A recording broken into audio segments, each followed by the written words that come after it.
I clearly understand that name, for my sister's death made it uncontrollable, a master swordsman trapped in his own darkness, ultimately turning into a madman. People easily mistake him for a mental patient, but no, that's the prodigal, useless son of Count Perdium, Ghislain, the one despised by the entire world. Yet, the tall young man, looking like he was cosplaying a polar bear, was utterly thrashed by Ghislain, left broken and battered. Facing the approaching figure, the man burned with bitterness as if he'd bitten into a chili, his heart seething with hatred. But when the other spoke, his blood boiled even more. Pretty warm, isn't it? Ghislain smirked, his voice cold as ice. I spent quite a bit to set up this trap. With that, he slowly advanced, each step seeming to crush the very air around them. From above, Ghislain looked down, his gaze as sharp and cold as if he were observing garbage at the bottom of society. His voice dripped with contempt. Do you like it? The man bit his lip, unable to hide his rage, and roared. You're that trash Ghislain, aren't you? Are you saying you knew my plan all along? Ghislain gave a faint, chilling laugh, like a winter night's breeze. You're a decent person, so I'll answer your question before you die. He stared straight into the man's eyes, his voice calm, but laced with deadly menace. Of course, that's not all. I know much more. Like how many of them there are, who the spies are, and who helped you gather your forces. In my eyes, they're just a bunch of meaningless clowns. The man was like the monkey king trapped in the Buddha's palm, with no way out. Hearing these words, he froze, his eyes wide with horror, unable to believe it. Impossible. I always kept my trump card hidden, he screamed, his voice breaking with unwillingness. How could you? How dare a useless bastard like you? Before he could finish, Ghislain delivered a brutal kick, smashing the man's face like a crushed pastry underfoot. With a cold sneer, Ghislain said, "Shut up." Then, he removed the mask hiding his true face, revealing a chilling expression, his eyes blazing with determination. Invade as many times as you like, Ghislain declared coldly. I'll win this battle, the next one, and every single fight. I'll win them all. His smile widened, manic yet commanding. He smirked. Do you know why? Because I know all your plans. To create this moment, I had to go back a year. In the kingdom of Latania, near the Perdium estate, inside a small tent, a young man jolted awake, gasping as if he'd just escaped a terrifying nightmare.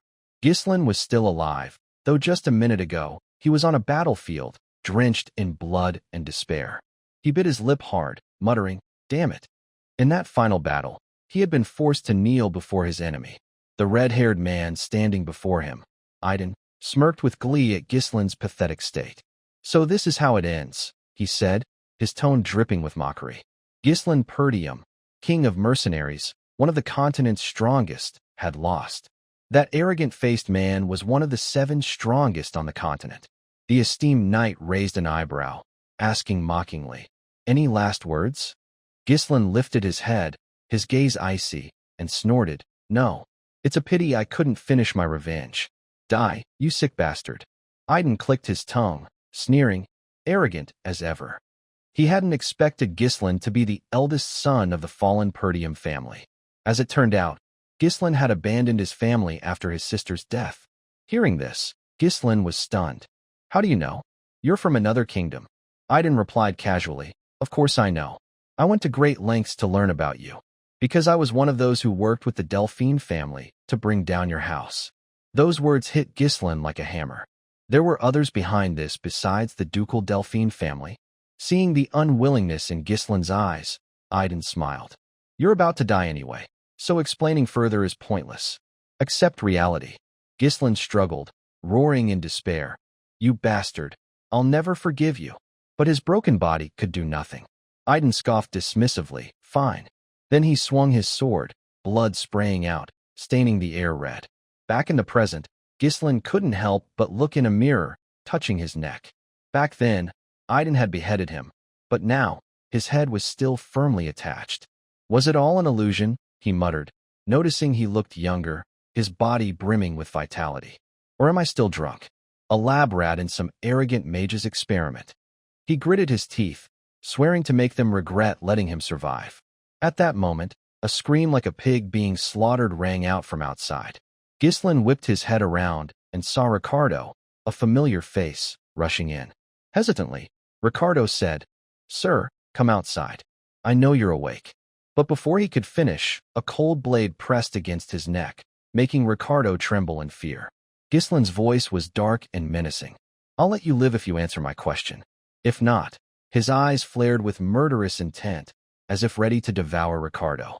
Sweating coldly, Ricardo stammered, "Young master, don't you think this is a bit much?" "No means no." Gislin froze, dumbfounded, nearly falling over. What was this reaction? The guy was being threatened. He pursed his lips and asked, "What are you talking about?" Ricardo pushed Gislin's hand away, looking annoyed. "You were so mad earlier, then you passed out." Gislin grew even more confused. "What? I did that?" Ricardo snorted. "You slept and forgot everything? You were pissed about leading a team to hunt orcs." "Orcs?" Gislin frowned, irritation rising. "I was pissed? What nonsense are you spouting?" Ricardo sighed, too lazy to argue. "Pack your things. Everyone's waiting." Gislin blinked, bewildered. "Pack what? Where are we going?" Ricardo rolled his eyes. "Where?" "To the Perdium estate, obviously." Those words jolted Gislin. He grabbed Ricardo's shoulders, growling. "Say that again." Ricardo looked puzzled. "Why are you overreacting?" Gislin pressed. "You mean the fallen Perdium estate?" Moments later, he stepped outside, observing closely. "Well, damn. It really is the Perdium estate. Why was it still intact?" He'd seen it reduced to ashes. A pre-death illusion? Just then, Ricardo leaned close, whispering, "Had a nightmare? Calling your own family fallen. If the Count hears, you'll be kicked out." Gislin froze, pinching his cheek. It hurt. He nearly yelped. "So it's real?" His younger face, the intact estate. Gislin had gone back in time. As a child, he'd hated his family, letting childish emotions drive him to cause trouble. Gradually, everyone shunned him. Gislin left home, became a mercenary, survived countless battles, and built a reputation. When he returned to Perdium to make amends, the family was in ruins. But now, everything was still here. The people he loved were still alive. The more he thought, the more ecstatic Gislin became, covering his mouth with a crazed grin. But he couldn't celebrate yet. He glanced at Ricardo, recalling his mention of hunting orcs. That day, most of the team died because of Gislin's stubbornness. In his past life, he thought there were only 3 orcs, an easy kill. In reality, over 20 appeared, and the team collapsed due to his inexperience as a commander. Lost in thought, something whizzed past his head. Gislin flinched as a pile of shattered wood crashed to the ground. Soldiers shouted, "Orcs! The orcs are here!" The monsters charged, slaughtering mercilessly. The camp's defenses crumbled. At that moment, a yell rang out. "Form up! Don't panic! Get into defensive formation!" Scoven, the expedition's commander, dove into battle. But the enemy outnumbered their reports, and they weren't prepared. If this continued, the whole team would die. As Scoven faltered, a shout came. "Commander, behind you!" He turned to see an orc swinging at him. At the critical moment, Gislin rushed forward, grabbed Scoven's shoulder, and threw him back. The action stunned Scoven, but what followed was even more shocking. Gislin charged alone, thrusting his sword into the orc's wrist, twisting the blade, and severing its hand. The massive orc roared in pain, collapsing. Scoven and the soldiers stood frozen, awestruck by the scene. Gislin sheathed his sword, sighing regretfully. "Guess I can't use mana anymore. Wish I'd come back earlier." He turned to Scoven, asking coldly, "You're the commander, right?" Scoven, trembling, didn't understand. Gislin extended his hand, voice firm. "Hand it over." Scoven stammered, "What?" Gislin narrowed his eyes. "Command." Seeing Scoven's silence, Gislin repeated himself, "Hand over command." Only then did Scoven snap out of it. Inwardly, he cursed, knowing Gislin was a fool, but demanding command while the soldiers' lives were at stake? That was hard to stomach. After a moment's thought, he refused outright, leaving Gislin stunned on the spot. Scoven stood up from the ground, calmly saying, "Do you think this is a game? Even if you're the young master, I can't just hand over command so easily." Gislin stared at his retreating figure, a flicker of frustration in his heart. How annoying. Though, I'd probably do the same if some idiot showed up out of nowhere demanding control. As they spoke, an orc charged toward them. Scoven immediately pushed Ghislain back, suggesting, I'll handle things here. You're still too inexperienced to lead the troops. Ghislain sighed helplessly. Guess there's no other choice. With that, he abruptly threw his sword, startling Scoven so much he nearly tripped, dodging to the side. When the sword flew off, Scoven grabbed Ghislain's collar, demanding, What do you think you're doing? Ghislain's nonsense only infuriated him further. But moments later, Scoven realized something. Ghislain's sword had pierced straight through the orc's head. Its eyes bulged in pain before it collapsed, dead. Scoven stared, dumbfounded. How had he hit its weak point so precisely? Ghislain spoke up. Scoven, right? Do you know what's most important in battle? If our troops are scared, there's no way we'll win. They need motivation. At that moment, Scoven saw a change in Ghislain. Before he could process it, Ghislain charged forward again. With no wasted movements, he leapt high, driving his sword into another orc's head, shocking the soldiers nearby. Even Scoven stood frozen. Ghislain ignored their reactions, his eyes blazing with ferocity as he roared at the orcs. Come on, you beasts. I'll kill every last one of you. With that, he dove into the remaining orcs, cutting them down one by one with precise strikes. Scoven watched, utterly baffled. Was he dreaming? Even as someone who could wield mana, he couldn't do this. How could a frail young master manage it? Ghislain was clearly exhausted, yet he used minimal movements to dodge attacks and struck the orcs' weak points with his swordsmanship. It was like watching a master swordsman without aura, or perhaps even greater. Scoven's face paled, then flushed. While the others stood dazed, Ghislain taunted the remaining orcs. Is that all you've got? You're not worthy of being called warriors. Enraged, the orcs chased after him. Ricardo, watching, couldn't help but shout in panic. They're all chasing the young master. Is he running away? At that moment, Scoven stepped forward, startling the soldiers behind him. Ignoring their calls, he was lost in thought. What was Ghislain thinking? Drawing the orcs' attention was fine, but running toward a cliff? A spark of realization hit Scoven, and his face filled with alarm. He quickly turned, ordering, Form a shield wall. Follow Ghislain. Meanwhile, Ghislain had reached the cliff's edge. He was certain Scoven had figured out his plan if he was a seasoned commander. Though he'd prefer to slaughter the orcs, his current pathetic stamina couldn't keep up. Still, this was within his control. With that thought, he let himself fall off the cliff. The orcs halted, their eyes filled with confusion. What kind of game was this? At the same time, Scoven's men were ready behind them. Ghislain flashed a smug grin, letting his body plummet. He shouted, Do it! Instantly, Scoven gave the order. The soldiers formed a shield wall and, without hesitation, pushed the orcs back. Their eyes burned with resolve, and their efforts paid off. The orcs were forced off the cliff, plummeting to become a gruesome pile of flesh and blood below. Seeing this, the soldiers sighed in relief, cheering, We did it! We killed all the orcs. Scoven stood at the cliff's edge, shouting, Young master. Ghislain, just before falling, had driven his sword into the cliff to stop his descent, but his strength was spent. Seeing he was safe, Scoven grinned with satisfaction and reached down to help. But Ghislain's arm gave out, and he let go of the sword, falling. Scoven and the others' faces darkened, and frantic shouts echoed through the mountains. Hours later, in a daze, Ghislain heard someone calling his name. A young, tender voice etched into his memory. Elena, his sister. Fragmented memories pieced together, pulling him in. He stared blankly at the swirling memories, sighing. These were his memories of Elena. Suddenly, someone grabbed him, pulling him forward. Turning, he saw Elena's panicked face. Brother, let's go together. Snapping out of the dream, Ghislain slowly opened his eyes, staring at the ceiling, then at his trembling hand. He exhaled, I'm alive. Looks like they saved me. Ghislain sat up quickly, still groggy, half convinced it was a dream. But a sharp, needle-like pain jolted him awake. He muttered, This is definitely the price of pushing myself too far. At least I'm alive. A voice interrupted, Young master, you're awake. Startled, he looked over and saw a maid approaching, Belinda. She set a basin of water on the table, her tone full of frustration. Do you know how worried I was? I told you to let the soldiers handle the orcs. Before she could finish, Ghislain lunged forward, hugging her tightly. Startled, Belinda stammered, What are you doing? Did I do something wrong? Ghislain grinned brightly. No, I'm just happy to see you again. Belinda had been his tutor since childhood, always by his side despite his foolish actions. But after the Perdium family fell and she vanished, he never saw her again.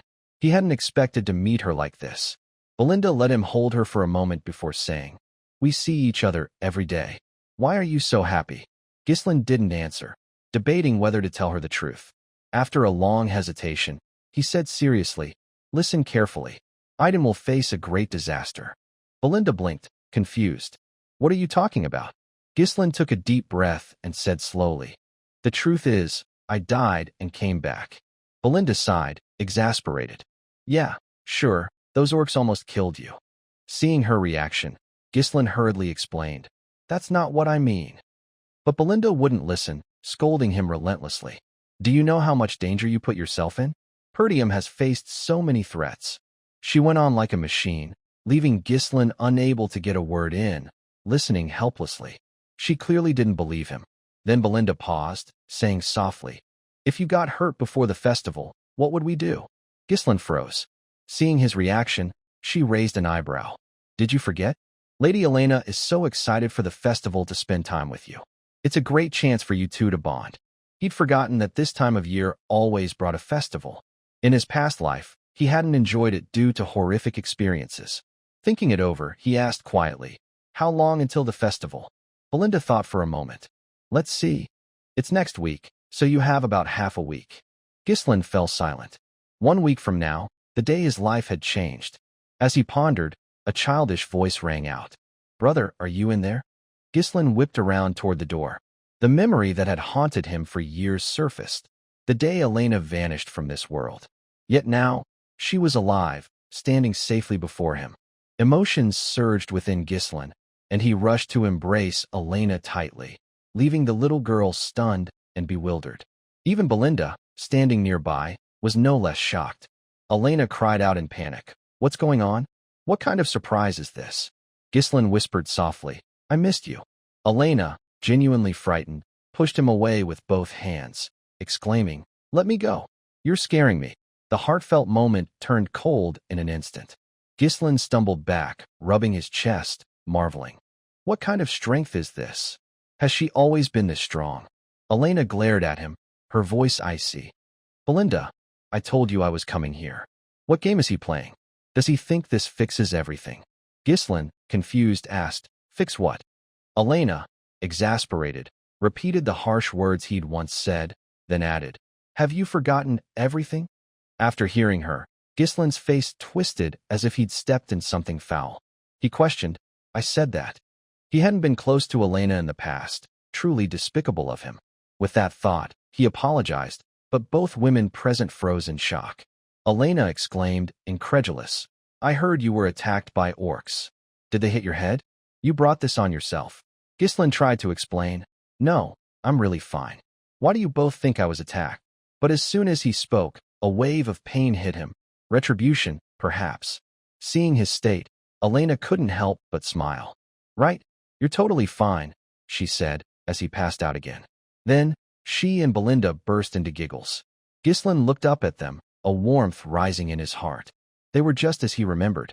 Why had he wasted so much time on useless things in the past? At the festival the following week, Ghislain had refused to go with Elena, too busy taking the blame for the expedition team's failures, which had enraged him. That was the last time he saw her. Elena's body was later found torn to pieces alongside her guards. Ghislain was consumed by regret. He should have gone with her. Just then, a knock came at the door. "May we come in?" Elena's guards, Jama and Philip, entered. Elena looked at them, puzzled, and asked, "What's this about?" "I told you to wait outside," Jama awkwardly explained. "Sorry, the servants asked the young lady to check on the festival preparations." Ghislain frowned, suspicious. Why ask Elena? Belinda found his question utterly shameless. She snapped, "Don't you know, young master? You're always out carousing. I don't know how short-staffed Perdium must be to make a young lady handle such tasks." With that, Elena left with her 2 guards. Ghislain's brow furrowed. Are they really that short on help? He hadn't paid attention back then, so he wouldn't know. Thinking it over, he offered to help. Elena's steps halted, and she glanced back at him. Belinda stared at him like he was an idiot. muttering, "He wants to help?" Elena, voice trembling, asked, "Did he really get hit in the head?" Moments later, at the festival preparations, the townsfolk trembled in fear at the sight of Ghislain, as if he were the plague itself. The siblings were arguing loudly outside. Ghislain wanted to help, but Elena kept shooing him away. Their bickering stirred up the entire market. As they argued, Ghislain thought to himself, Elena's body was found near the slums, far from the festival grounds. Someone had lured or taken her there. To prevent this, he needed to know who was entering and leaving the city. Just then, a shout came from behind. Ghislain snapped out of his thoughts, turning to see an old man in armor, sweating profusely, Fergus. Seeing Ghislain, Fergus rushed over, frantically shaking his shoulders, asking, "Are you all right? Your lowly servant came running as soon as I heard about the orcs." Ghislain felt utterly helpless. Elena, on the other hand, was thrilled at the chance to get rid of this nuisance. She quickly said, "He's been acting strange since he woke up. Please take him back to his room." Fergus eagerly complied. "As you wish." Ghislain's frustration grew. This old man was getting in his way again, but there was no helping it. He'd figure out what happened next week. With that, he gave up resisting. Glancing at Fergus, he asked, "Old man, isn't there an abandoned training ground in the city? Take me there." Fergus, startled, asked why. "To train," Ghislain replied nonchalantly. Fergus grew even more confused, unable to believe his ears. What did he just say? Moments later, at a castle outside the market, Fergus led Ghislain to the place. Looking at the spacious training ground, Ghislain was stunned. He remarked, "This is better than I expected. Perfect for training. I never saw anything like this as a mercenary. As you say, the weapons here are all fully equipped and brand new." Fergus explained as they walked. "We kept it ready in case you needed it. I was sure you'd come here someday." Hearing this, Ghislain recalled something. So, in his past life, Fergus had done the same? The more he thought, the more he realized how awful he'd been. Patting Fergus's shoulder, Ghislain sighed. "I need to live long, old man. Dying feels like crap." Fergus, puzzled, said, "You're acting like you've already died once." Ghislain winked, grinning, sharp as ever. "I died and came back." He spoke lightly, but Fergus didn't believe him. Ghislain sighed helplessly. "Anyway, you can go back now, old man. I'm starting training." Fergus bowed, saying, "I'll stand guard outside." Watching him leave, Ghislain's heart filled with regret. He'd always treated everyone like enemies, but he'd been so shallow. They'd all been so good to him. Now that he was back, he'd make sure history didn't repeat itself. A week later, Elena's death had implicated a neighboring lord, sparking a war that led to Perdium's downfall. Her death was the catalyst for the family's collapse. Ghislain had to stop it from the start. First, he needed to get stronger. Unfortunately, time was short. At the very least, he had to master mana. Mana was an extraordinary energy that could push humans beyond their limits. People said sensing mana was the hardest part, but Ghislain had done it even on the battlefield. He needed to connect with the mana particles in the air and swirl them into a core. For someone like him, who'd fought thousands of battles to form a mana core, it was as easy as eating pie. But that alone wouldn't make him one of the 7 strongest. Using a method from a magic book he'd acquired, combined with the natural mana core in humans, he could create 2, even 3 cores, linking them to generate explosive energy. But when he formed a 3rd core, his body hit its limit, and blood began to seep from his orifices. He sighed helplessly. "3's the limit now, though I managed 5 in the past." Spitting out a mouthful of blood, he reflected. This method allowed for a burst of energy in a short time, but it demanded a massive amount of mana. That's why he lost to Aiden in his past life. His mana ran dry during the Night Brigade's attack. If it had been a fair fight, he would have won. The technique was unstable, but for now, it sufficed. Ghislain was young and had time. This time, he'd defeat that bastard Aiden and the one behind the Delphine family who destroyed Perdium. He'd kill them all. His eyes burned red, teeth grinding in rage. A week later, on the day of the festival, after training, Ghislain strapped on his belt, fully armed for the battle tonight. He headed to the fair alone. Seeing him, Elena couldn't believe her eyes. "You actually came? What's going on? You never do this kind of thing." Ghislain shrugged casually. "As a citizen of Perdium, I should at least show up to the festival." Elena scrunched her face. You're acting really weird. I heard you've been training all week. Ghislain smirked. What's wrong with the air of a nightly family training? Elena chuckled mockingly. You never cared before. You're the one who said father was a hassle and wished to be lord right away. But she was genuinely happy to see him change. The little girl skipped along, laughing. Anyway, I like this. It was like the old Ghislain was back. He glanced at her, realizing after a week that his actions had begun to shift his reputation and the future. Major events seemed unchanged, but it was hard to gauge his impact on smaller ones. Using his knowledge of the future was his task. He had to handle every situation efficiently. Preparations complete, he vowed not to make mistakes. Ghislain strolled through the festival with Elena. While she eagerly joined the bustling crowd, his mind remained heavy, unable to enjoy it. After a while, Elena found a quiet corner of the castle and sat down, stretching and muttering. It's fun, but kind of boring since it's the same as every year. Nothing new this time. Ghislain, too vigilant to share her sentiment, scanned their surroundings. The festival was nearing its end, and nothing had happened. Is it because I'm with Elena?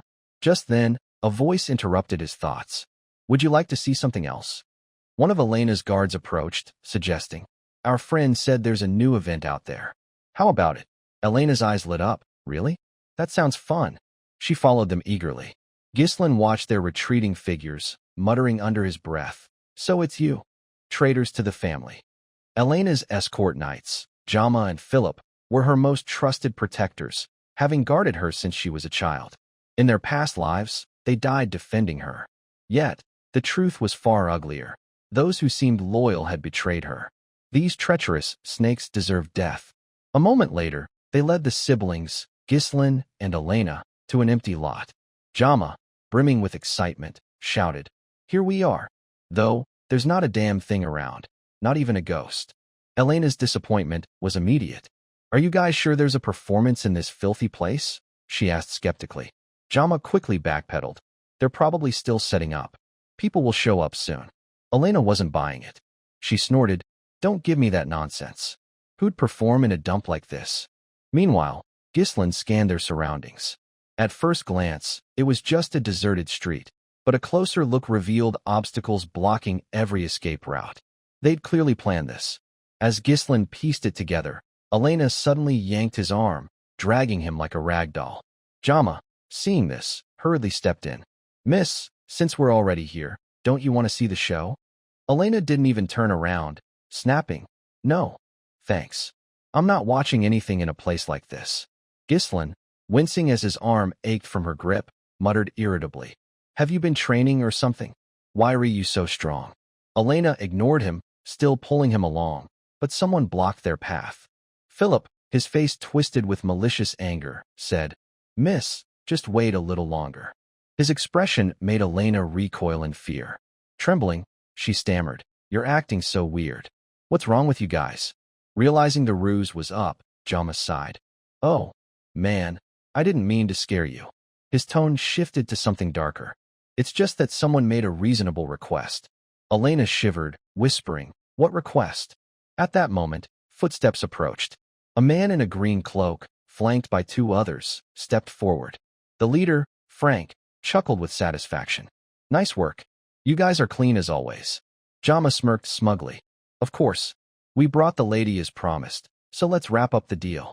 But then Frank's eyes caught something. Frowning, he asked, Isn't that the eldest Perdian's son? I don't recall asking for him to be brought here. Ghislain narrowed his eyes, staying silent for now. Jama shrugged carelessly. I'll toss him in for free.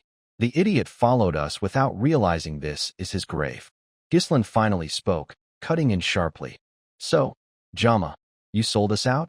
You really think you'll get away with this? With a mocking chuckle, Jama sneered. Worry about yourself first. We'll just disappear to some far-off place. He complained about being sick of this backwater region, tired of being pushed around by barbarians. He was sure plenty of others wanted out of Perdian too. But before he could finish, Ghislain lunged, slashing him down in one strike.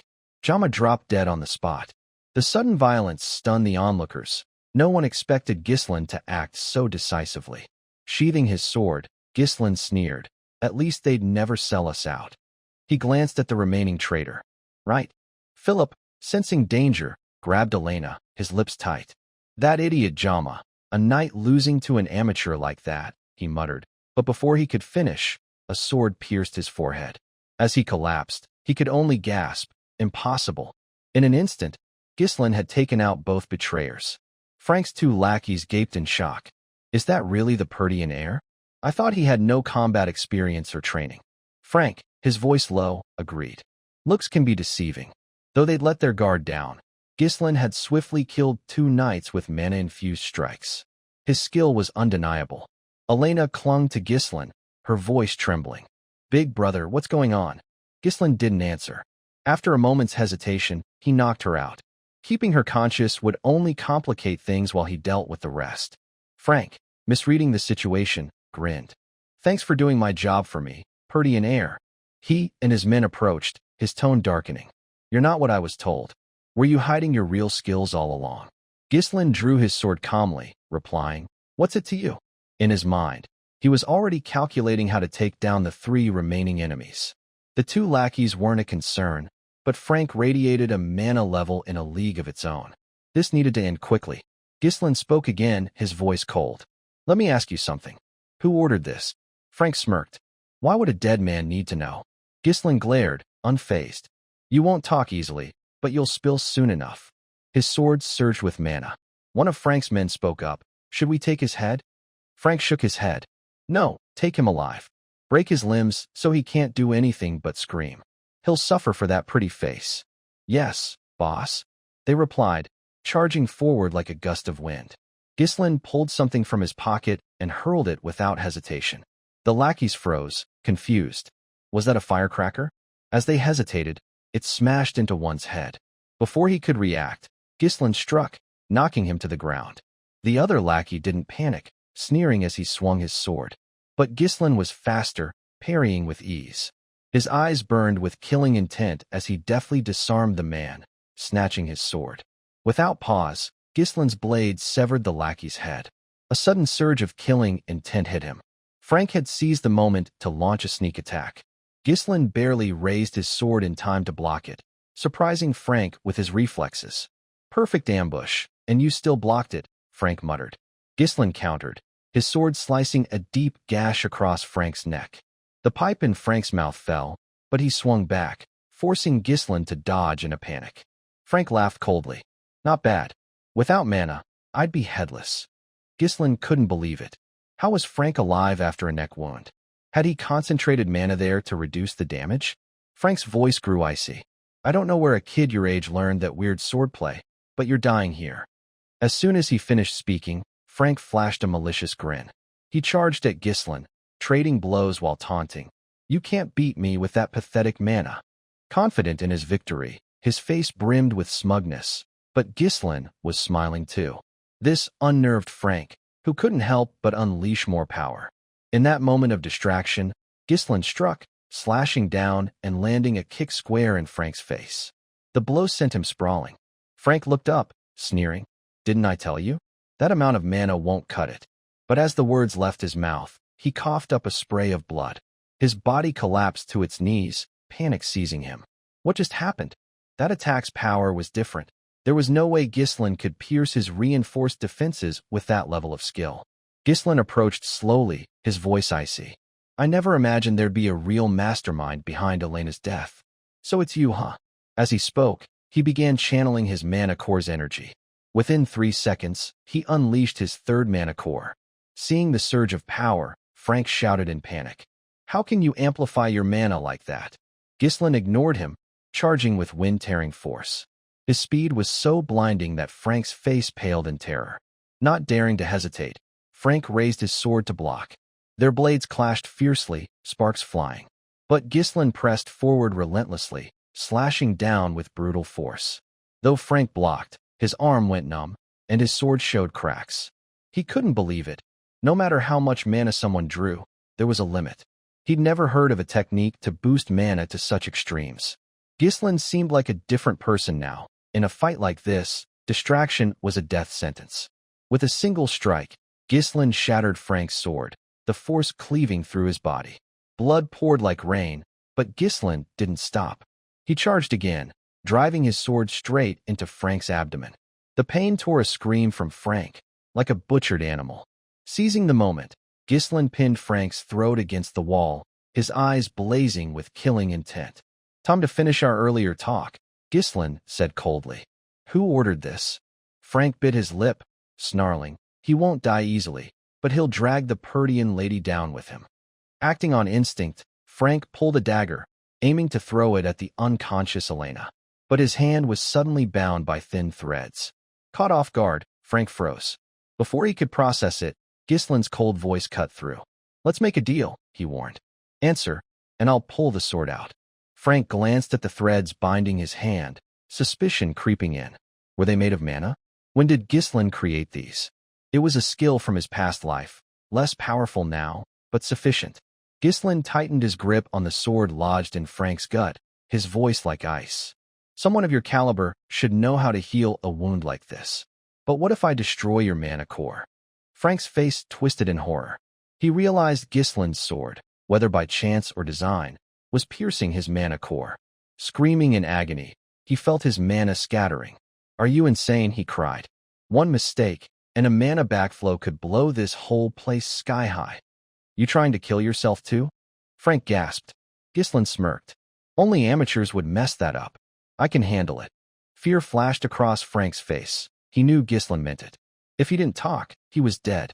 Facing death, Frank's resolve crumbled. "It was Count Desmond," he blurted. "He ordered it. Said he needed a pretext to start a war with Perdian and Delio." Ghislain's brow furrowed reflexively. "Desmond, huh?" In his past life, dirty jobs like this were handed to the Duke's allied houses. Did Duke Delphine dare orchestrate this absurdity without backing? Ghislain pressed further. "So that's why you targeted Elena?" Frank, too scared to lie, nodded quickly. But as he did, Ghislain drove the sword deeper. Frank screamed, "What are you doing? That's not what you promised." Ghislain chuckled coldly. "So what? You've killed countless people, and now you're scared of dying." But then Frank burst into manic laughter, startling Ghislain. Leaning close, Frank sneered, "Killing me changes nothing. I've already settled things with Delio. You think anyone will believe a nobody like you? Perdian's doomed to war." Before he could finish, Ghislain slammed Frank's face into the wall.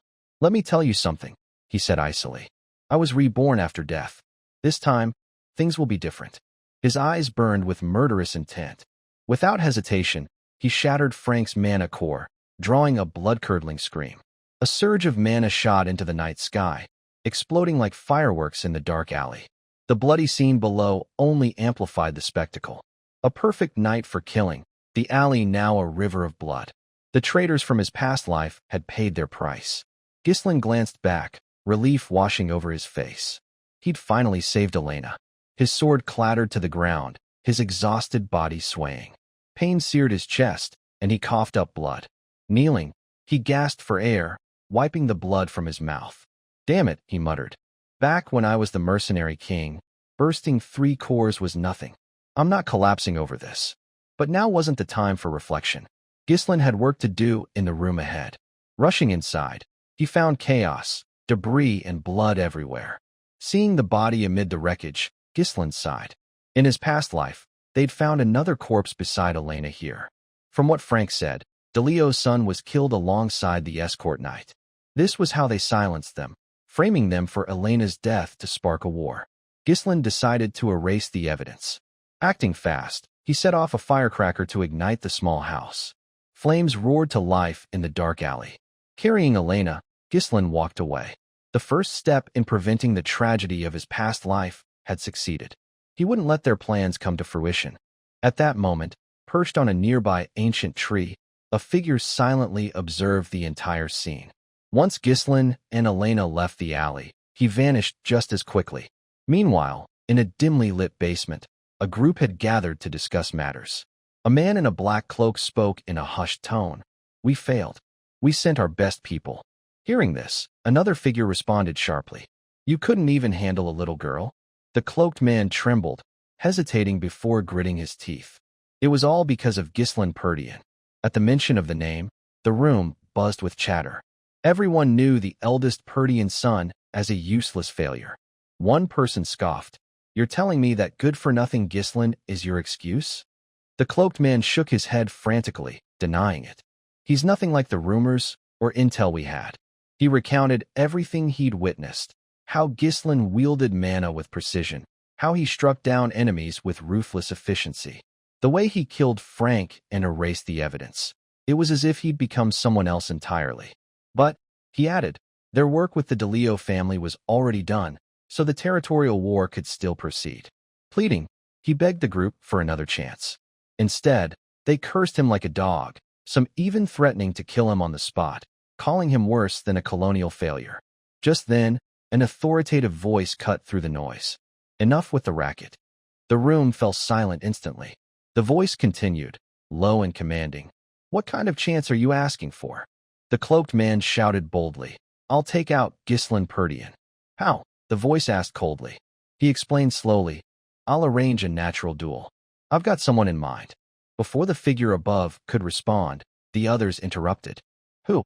The man quickly named Cain Loges, a young swordsman renowned for his brute strength, a symbol of raw power despite his age. He claimed confidently that no one in the north could match Cain's strength. Plus, Cain was a relative of Ghislain's, making it easy to arrange a meeting without force. It was a perfect advantage. The group fell into thoughtful silence. The figure above considered it briefly before issuing a warning. Fail again, and there won't be a next time. Terrified, the man replied, I won't let you down. Days later, at the Perdian training grounds, Fergus, as usual, came to fetch Ghislain for lunch. But as he stepped inside, something sharp flew toward him. Upon closer inspection, he saw a thin thread of mana wrapped around a sword outside the door. In an instant, the sword whipped back inside. Ghislain caught it effortlessly, performing a few sword techniques before stopping. Only then did he notice Fergus at the door. Fergus hurried over, bowing respectfully. My apologies, you were so focused on training, he trailed off, hesitating before asking. How did you do that just now? Ghislain frowned, puzzled, but quickly realized what he meant and demonstrated. He explained calmly, it's mana threads. You use mana like a string. In my past life, I relied on this all the time. At my current skill level, I need to overload a core to use it like before due to low mana. But by creating a single thread with minimal mana, I can still make it work. Fergus listened, still baffled. He muttered in awe. I've trained with mana for years, but I've never seen this. Just days ago, you weren't even using mana, training alone. How did you come up with this idea?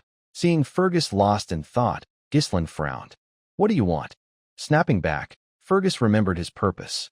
Actually, I came to tell you something. Ghislain raised an eyebrow. What? Fergus bowed deeply, saying earnestly, Thank you for protecting the young lady. Ghislain blinked, then smirked. You're thanking me? It's what I'm supposed to do. Let's go eat. They quickly left the training grounds for the castle. Days passed, and the festival had been halted due to a knight's plot to betray the Perdian count's daughter. In a room, Elena, pouting with her chin in her hand, complained, Everyone thinks I'm lying when I say you saved me. You should say something to them. Ghislain shrugged it off. Doesn't matter. They wouldn't believe it anyway. Belinda, having heard the full story, was livid, her face contorted as she cursed. Jama and Philip betrayed you, right? Those filthy creeps. I knew they were no good. Across from them, Ghislain smiled with quiet satisfaction. Elena was alive, and he'd prevented the war, for now.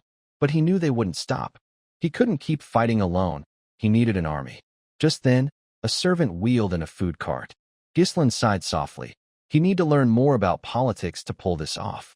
As he picked up his fork for lunch, the servant lifted the dish cover, revealing a tiny piece of bread barely big enough to fill a tooth gap. Ghislain frowned reflexively. This is food. He looked at Belinda. Why are we starting with dessert? She sighed. Dessert? You know the state we're in. Ghislain was clueless.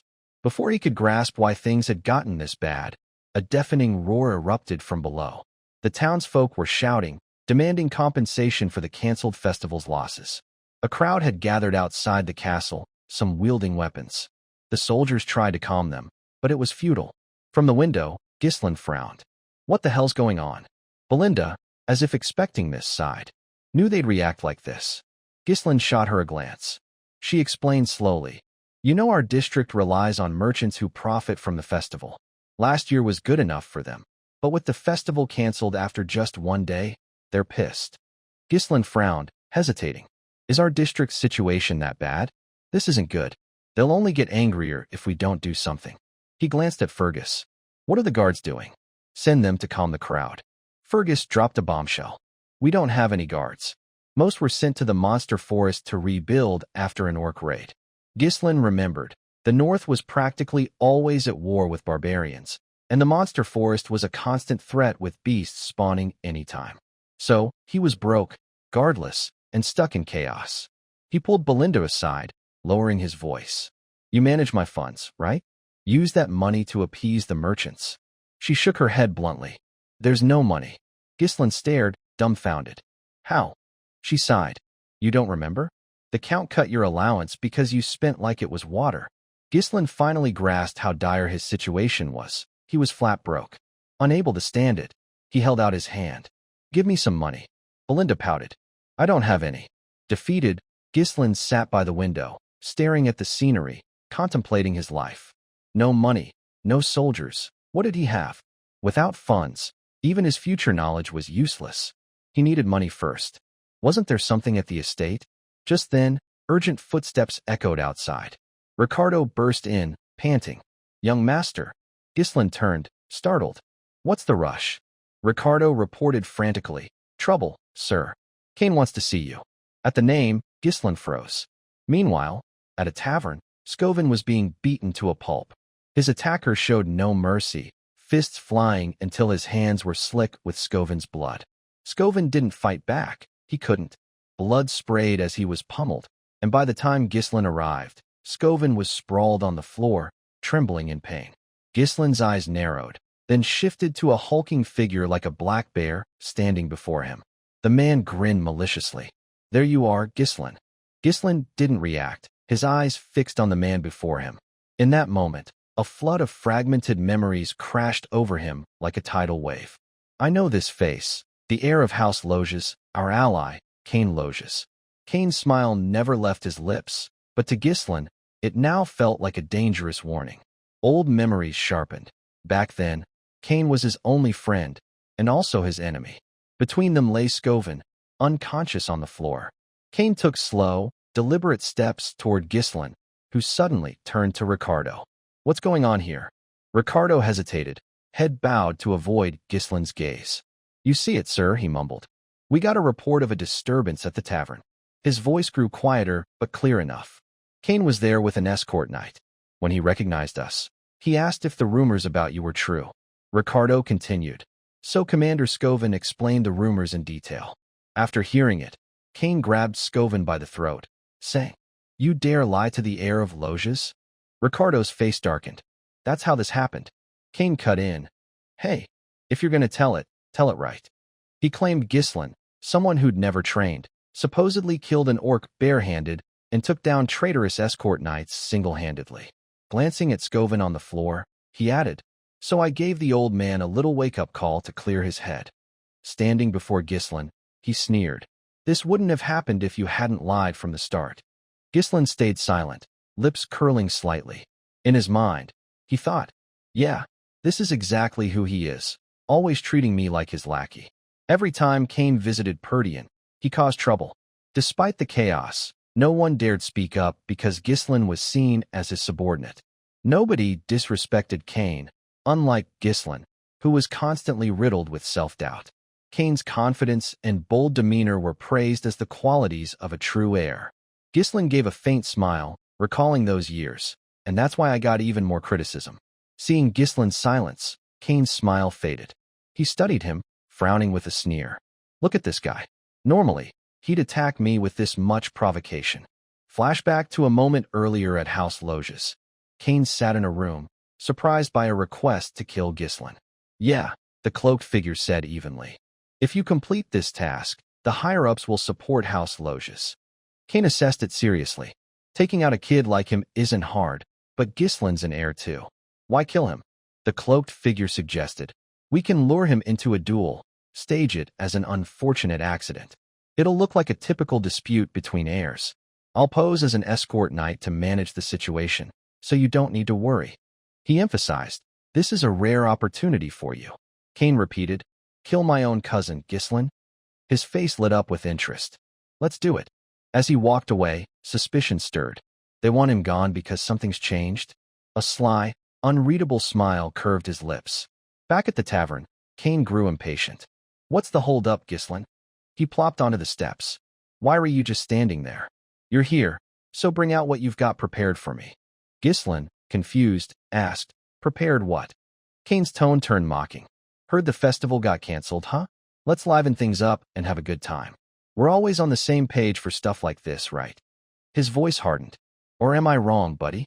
Ghislain stood calmly, expression blank. That's what you're talking about. He stared at Cain.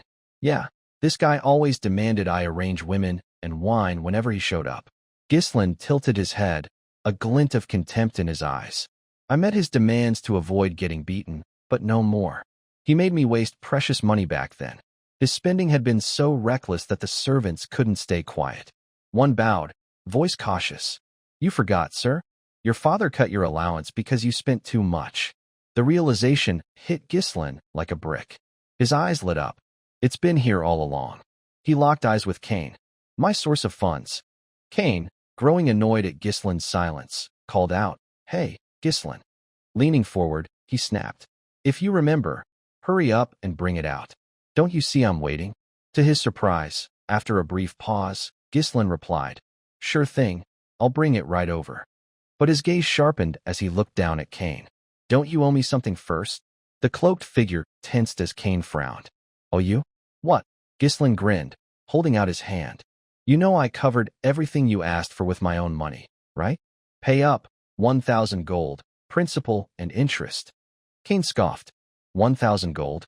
That stuff wasn't even worth 100. Shamelessly, he added. Besides, you did it to thank me for being your friend. Call it a friendship fee. Ghislain shot back. Friendship, my ass. I was your doormat. His voice turned cold. So pay up before I kick you out of here. I need the money. You know that. The air grew heavy. Ricardo, stunned, whispered worriedly. Young master, what are you saying? Cain stomped to his feet, snarling. You're acting bold because I've been too soft on you, huh? He leaned in. You really believe you're tough just because you spread some fake rumor about beating a knight?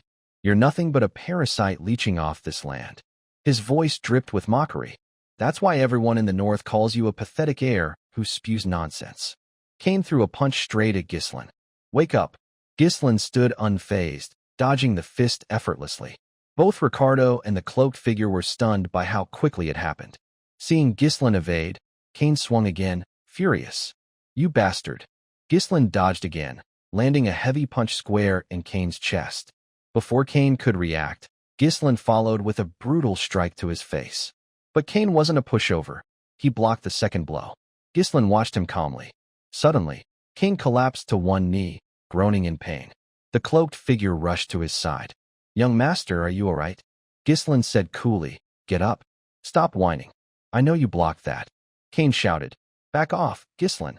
Do you know what you're doing? The crowd around them buzzed. What was that? Did Ghislain just hit Cain? Did anyone see that clearly? Ghislain glanced at the onlookers, catching Cain's game. So that's how you want to play. Cain turned to the cloaked figure, smirking. How's my acting? The figure grinned. Perfect. You've set the stage flawlessly to make it look like Ghislain's at fault. This is more than enough for a duel.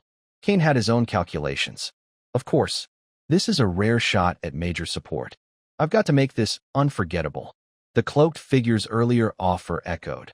Complete this task, and the higher-ups will back house loges. Cain pulled on a pair of gloves. This is the perfect moment to cut down the weakening House Perdian. Holding a glove, he declared, How dare you tarnish noble honor with lies and attack me for seeking the truth, Ghislain? I challenge you to a duel. Before he finished, another glove smacked him in the face. Ghislain spoke sharply. I challenge you to a duel, Cain Loges.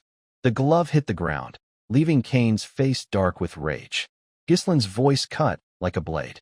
You slandered me, an heir, in front of Perdian's people, attacked my knight, and defiled noble honor. Ricardo stood frozen, watching. Ghislain continued. You're not backing out, are you? Neither Cain nor the cloaked figure expected this counter-challenge. Cain wiped his mouth, grinning. I knew you were dumb, but digging your own grave? Fine, I accept. He raised his sword, pointing it at Ghislain. Don't regret this when you're dead.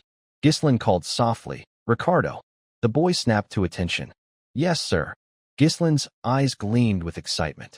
Bring all the merchants protesting at the castle here. Tell them I'll help them make a fortune. Outside, the sudden cancellation of the festival had left the atmosphere, once buzzing with excitement, cold and deflated. Visitors, unable to return home, lingered in regret, unable to spend money or pass the time in such a mess. If an event could be held to appease them, Ghislain, sharp-faced and resolute, stood on the dueling platform, surrounded by a crowd of eager onlookers. Below, people chattered loudly. This is the match between young Master Cain and Ghislain. Go, Cain, crush him. That loser's finally gonna get what he deserves. At the nearby market, vendors seized the moment. Cheap deals, buy one get one shouted. Another called out, step right up, waving to the crowd. Come on, place your bets, line up. Coins rained down. I'm betting on young Master Cain. Me too. This is the safest bet ever. On the dueling platform, Cain drove his sword into the ground, scolding. How dare you turn a sacred duel into a circus? Let me make this clear before we start. Even if you surrender, my sword won't stop. Ghislain stood calmly, watching Cain. In his mind, he recalled Cain's behavior and the cloaked figure's scheming. This is definitely what he's after. Ghislain spoke evenly. Looks like we've got a good crowd now. Let's begin. The man in the black cloak shouted, cutting him off. Hold on. His voice was odd, almost theatrical. We can't bet like this. His words piqued the crowd's curiosity.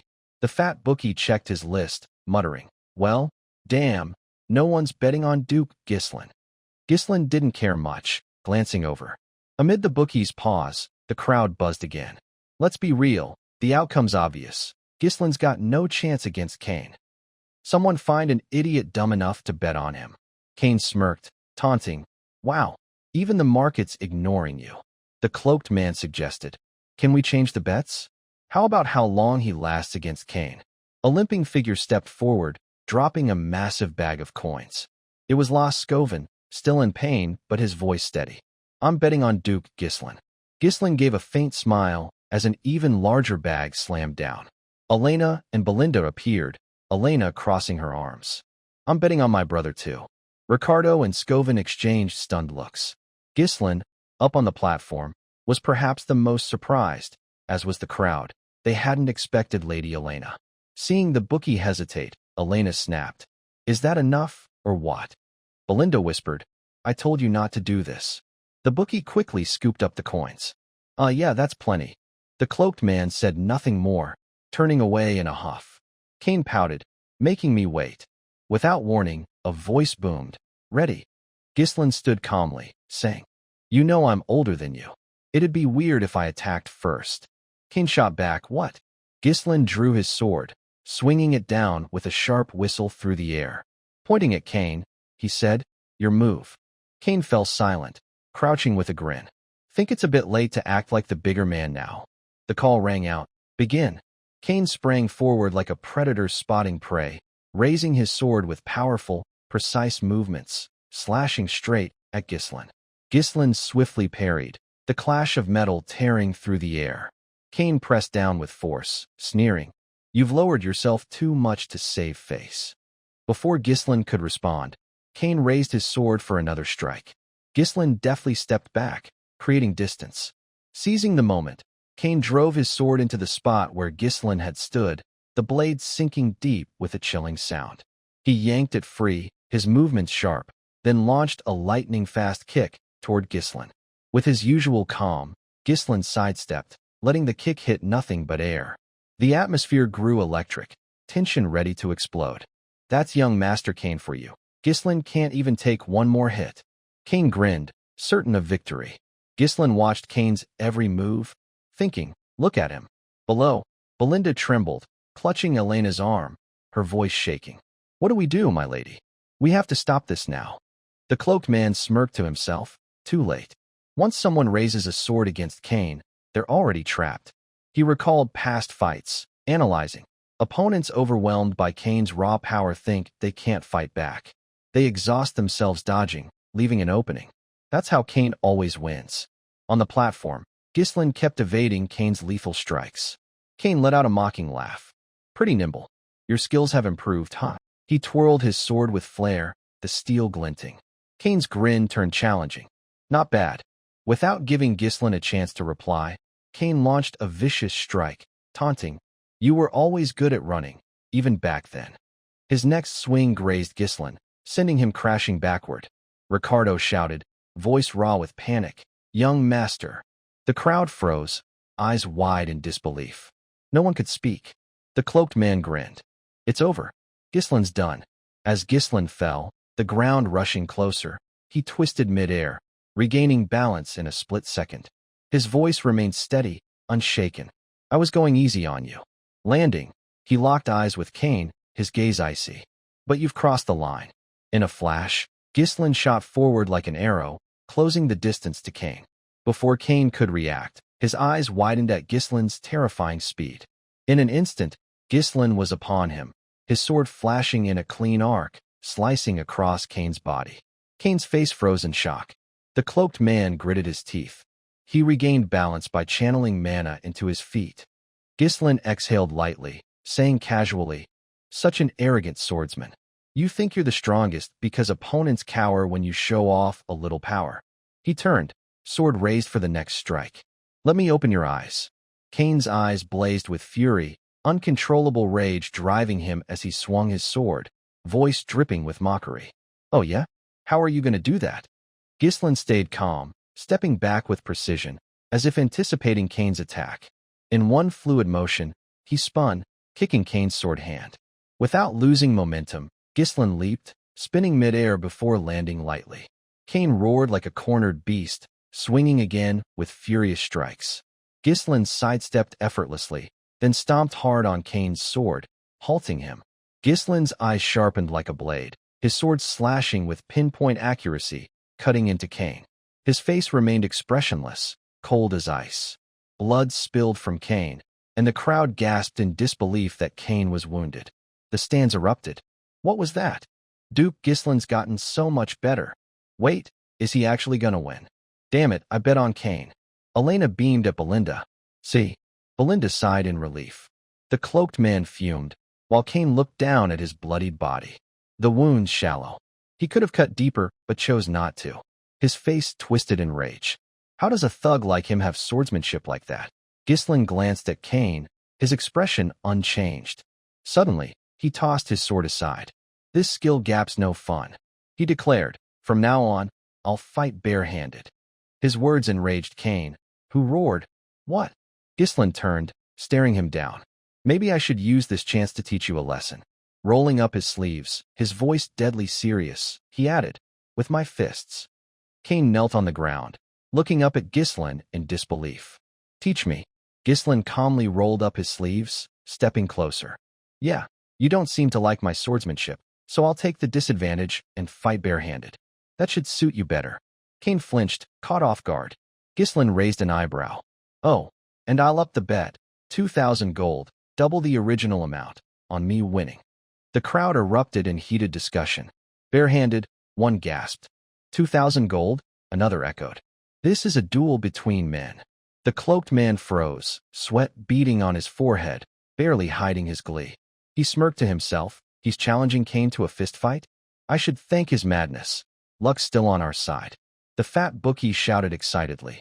"All right, new bet accepted. This is now a barehanded duel. Young Master Ghislain versus Young Master Kane." The crowd roared, "A fistfight, huh? I'm doubling down on Kane. Challenging him with brute strength is plain stupid.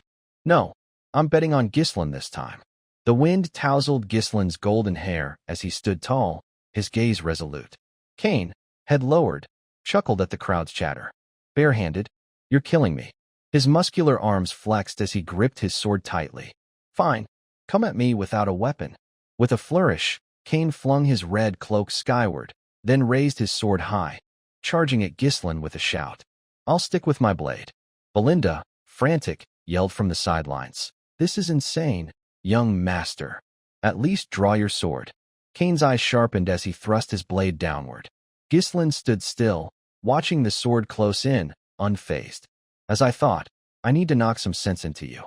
As Kane's sword plunged, Ghislain sidestepped effortlessly. Kane, incredulous, leaped up and stabbed again with force. Ghislain's feet slid aside, dodging with fluid grace. Wherever Kane struck, Ghislain evaded with ease. Seizing the moment as Kane's sword lodged in the ground, Ghislain slammed a fist into Kane's leg. His eyes gleamed with intensity as he swung upward, landing a brutal punch to Kane's jaw. The blow snapped Kane's head back at a sharp angle, forcing him to brace himself on the ground to stay upright. Kane, stunned, thought, what? How does his punch move so strangely? The crowd screamed, that's intense. Young Master Ghislain might actually win. Ghislain stood tall, looking down at Kane. Get up. I haven't even started. Kane gritted his teeth, letting out a guttural roar. Gripping his sword, he charged at Ghislain, who stood casually. Ghislain dodged each attack with precision, then countered with a fierce punch to Kane's face. You can't even look me in the eye, he said. You've always avoided me. Grabbing Kane's sword arm, Ghislain twisted it back sharply. He followed with a powerful kick to Kane's torso. Kane's face contorted in pain as he shouted, I'll kill you. For the future of House Loges. Ghislain hammered relentless punches into both sides of Kane's face until it swelled like a pig's head. Kane mumbled in panic, why? Ghislain gently grabbed Kane's hair, yanking his head up. Staring at his battered face, he said, I pity your father. Kane looked at Ghislain, confused, saying nothing. Ghislain's gaze was steady. Count Loges supported Perdian until it was on the brink of collapse, just because he was my friend. His eyes burned as he continued. But his son had other ideas. Kane's eyes widened in shock. Years ago, at Loges Castle, Kane's voice had echoed with frustration. Keep helping Perdian? Glaring at his father's back, he demanded. Even if you're friends with Count Perdian, we're struggling too. Why keep pouring into that toxic land? It's like filling a cracked bucket. He'd shouted after his father. You've barely been back a week, and you're helping Perdian again? Kane had glared, silent. His father paused at his plea. Don't go, father. Kane had gritted his teeth, yelling. Everyone's told you to stop. Why are you so stubborn about Perdian? Count Loges had turned, silent, and said simply, because we're friends. That's all. Now, Kane recalled those words. Ghislain's eyes flashed as he raised a fist, wind trailing its force, and lunged at Kane. Kane's bruised eyes snapped shut. Ghislain's voice rang out. That's enough of a lesson, right? Kane opened his eyes, staring at him. Ghislain extended a hand, gently saying, Get up. Kane looked at the hand, closed his eyes, and bowed his head deeply. I've truly lost, he said. The crowd froze, stunned, eyes wide, speechless. The cloaked man stood petrified. Then the crowd exploded. Young Master Ghislain won. I won my bet. Unbelievable. My money. Elena jumped with joy, shouting, My brother won. The cloaked man leaped onto the platform, rushing to Kane and hissing. How could you admit defeat so fast just because you were losing a bit? What are you doing? I trusted you. Kane shoved him off, shouting, Let go. It's over. The cloaked man, shocked, asked, What? Cursing inwardly, Damn this oversized brat. Ghislain called from behind. Now, he grinned. Time to do what I need to, right? The cloaked man snapped. What? Ghislain stood tall on the platform, shouting, Everyone, listen up. This man's generously covering food and drinks for everyone here. The cloaked man yelped. What? The crowd roared. Food and drinks. It's been ages since a feast like this. You're the best, young master. The cloaked man charged at Ghislain, yelling, I didn't agree to that. Take it back. Ghislain clamped a heavy hand on his shoulder, pressing down. This is the price of losing. You've got that much, don't you? And to be clear, it's not coming out of the bet. He squeezed harder, adding, Add the 2,000 gold to our original 1,000. His face darkened, menacing. Run, and you know what happens. The cloaked man's eyes reflected Ghislain's terrifying presence. Stammering, he replied, Understood. Sunlight bathed the majestic Perdian castle. The next day, inside Ghislain's room, a wooden chest on the floor clinked softly. He opened it, revealing glittering gold coins. Well, damn, he exclaimed, holding the coins, thinking, I could hire a small mercenary band with this. Not a small sum. Closing the chest, he mused, but it'll take time to earn more. They won't wait. To start my business, I need to move faster. Suddenly, Elena and Belinda appeared, grinning at him. Ghislaine frowned. What? Elena asked sweetly. What are you doing with all that money, big brother? Ghislaine squinted at her. You want it? She touched her face, chuckling. Just curious. Belinda, eyes closed, smiled. It's obvious what he'll do. Ghislaine looked at her, puzzled. She continued, Lady Amelia's birthday is coming up. You're planning to buy her an expensive gift, right? At his silence, she grinned. Smart move. Elena, annoyed, snapped. Ugh, all this just to look good for your fiancé? In the quiet, Ghislaine's face filled with confusion. Thinking, I have a fiancé? Ghislaine couldn't believe his ears. I have a fiancé? Belinda glanced at him, smirking. Oh, come on, you're just pretending to forget because you're shy, right? Huh. Elena sighed heavily. It's Amelia from the Rayfold family. Ghislaine's expression darkened, his eyes hollow, as if he held a grudge against the world. For some reason, he pictured a grotesque spider. Oh, that woman, Amelia Rayfold. Memories from his past life flooded back. She was like a polished apple, beautiful in public, but rotten behind closed doors. A noble admired for her kindness and impartiality, yet she would later lead a rebellion and earn the title of the North's Witch. Rage filled his eyes. Alongside Duke Delphine, she would sing the hymn of Perdian Arciter's downfall. His lips parted slightly, a plan already forming. A traitor, he muttered. Belinda asked, when's the Count coming back? Hesitating, she replied uncertainly. Maybe a week? Ghislaine slipped his hands into his pockets and walked off. A week? That's enough time. Unclear of his intentions, he added, I'm heading to Rayfold's territory. Belinda blinked, dumbfounded. Wait, it's not even her birthday yet. Why so sudden? He turned back, saying, to get money. Scene shifts to Amelia. Dressed in a lavish gown, she slipped off her shoes, a small spider near her lips. To gain favor before the public, the air fell silent as she pushed her shoes toward a beggar child. The child's eyes fluttered. Miss Amelia? Could it be? Amelia didn't match the rumors. If anyone in my city must go barefoot, it'll only be me. She repeated firmly. Only me. Her soldiers shouted in unison. Yes, ma'am. Before the crowd, they helped clean up, earning gasps of admiration. Amelia walked away to cheers of, thank you, thank you, thank you. Sitting in her garden, a guard washed her feet as Bernaf gazed at her adoringly. You've worked hard, my lady. Stroking her cat, which basked in attention, Amelia demanded absolute loyalty from everyone. Lounging casually, she asked, so, how's your duel with the North's swordmaster going? Her dainty foot rested on Bernaf's face. Forgive me, I'm keeping attention to a minimum. If I win, it'll draw eyes to your actions. He gently held her foot, explaining, it's not time to show our claws yet. Boldly, he kissed it. My sword is yours. Amelia wasn't satisfied. Then what have I trained you for? Lifting his chin, she locked eyes with him. Don't get soft. Outside the Grand Castle, their cryptic conversation continued. What about the trade guild? If it's Actium, no need to worry, Bernaf assured her. They're busy buying materials to rebuild the ravaged beast forest outpost, half destroyed by orc attacks near Perdian. In other words, we're skimming all the aid funds Bernaf sends to Perdian yearly. Ghislaine could never have anticipated his unwanted fiancé's schemes.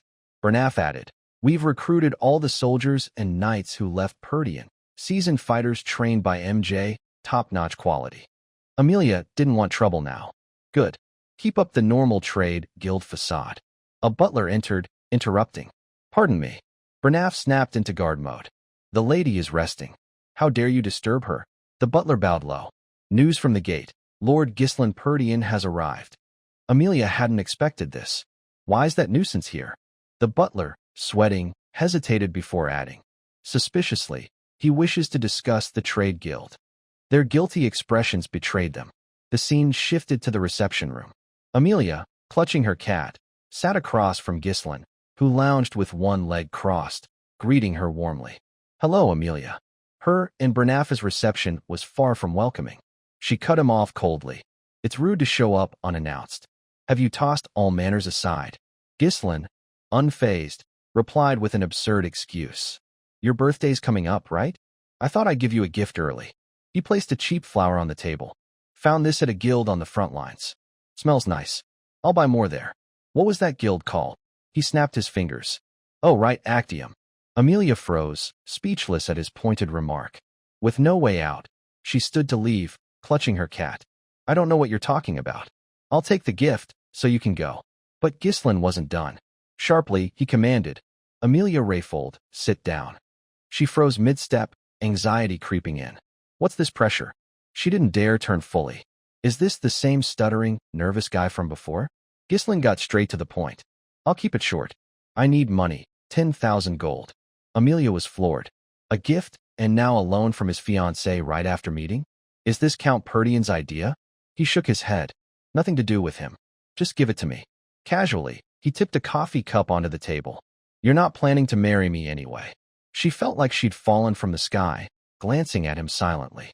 Ghislain knew enough. The night outside, right?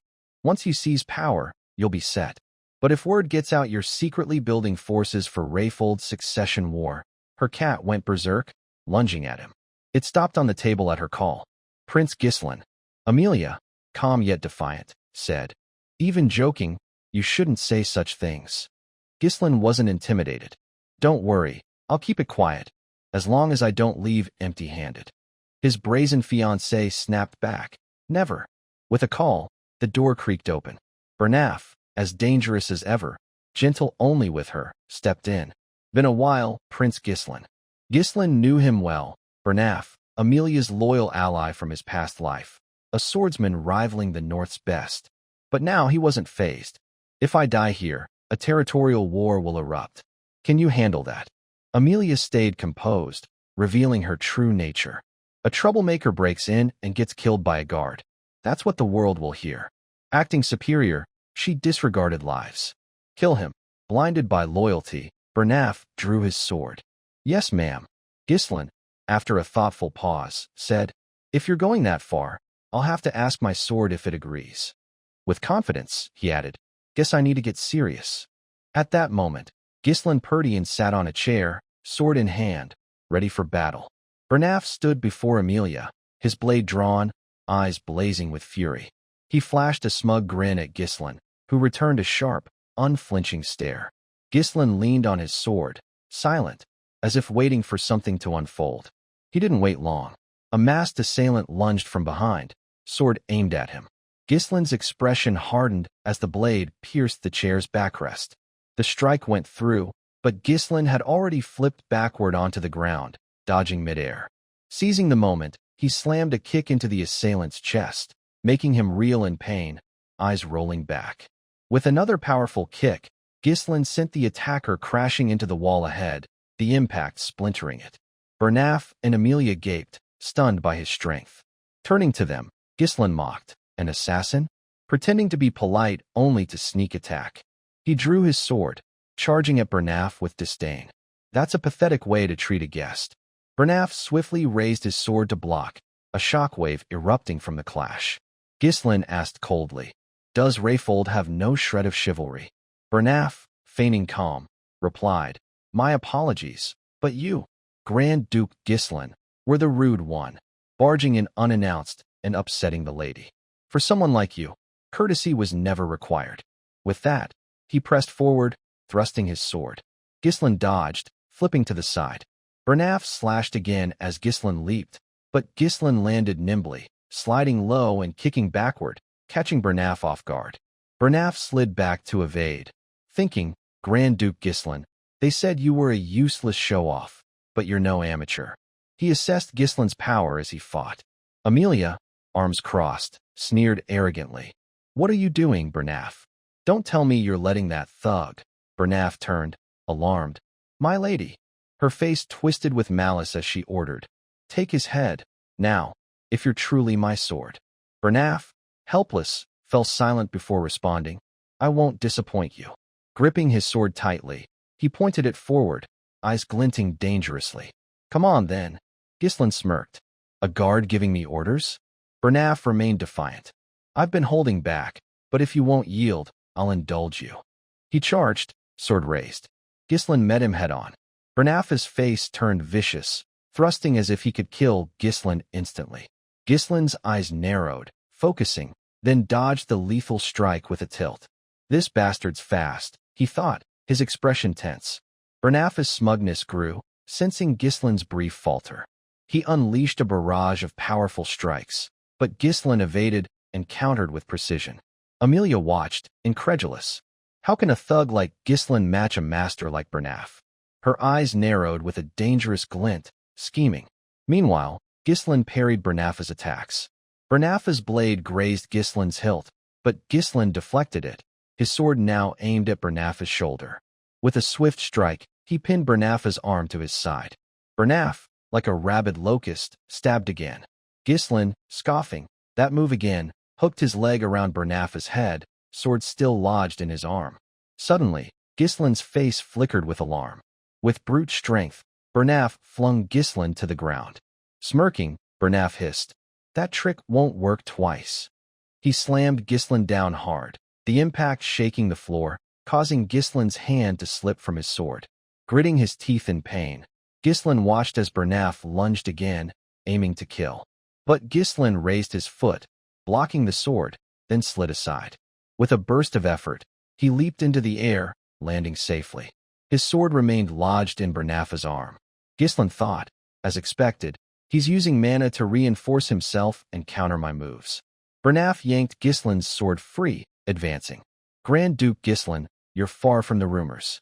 You can't judge an opponent's strength without fighting them. He tossed Gislin's sword aside, arrogantly adding, your swordsmanship seems honed in real combat, not formal training. Did you learn from fighting orcs too much? That style works in chaotic battles, but it's useless against me. He raised his sword again, his face smug. Your arrogance ends here. Gislin, breathing heavily, thought, this guy's tough.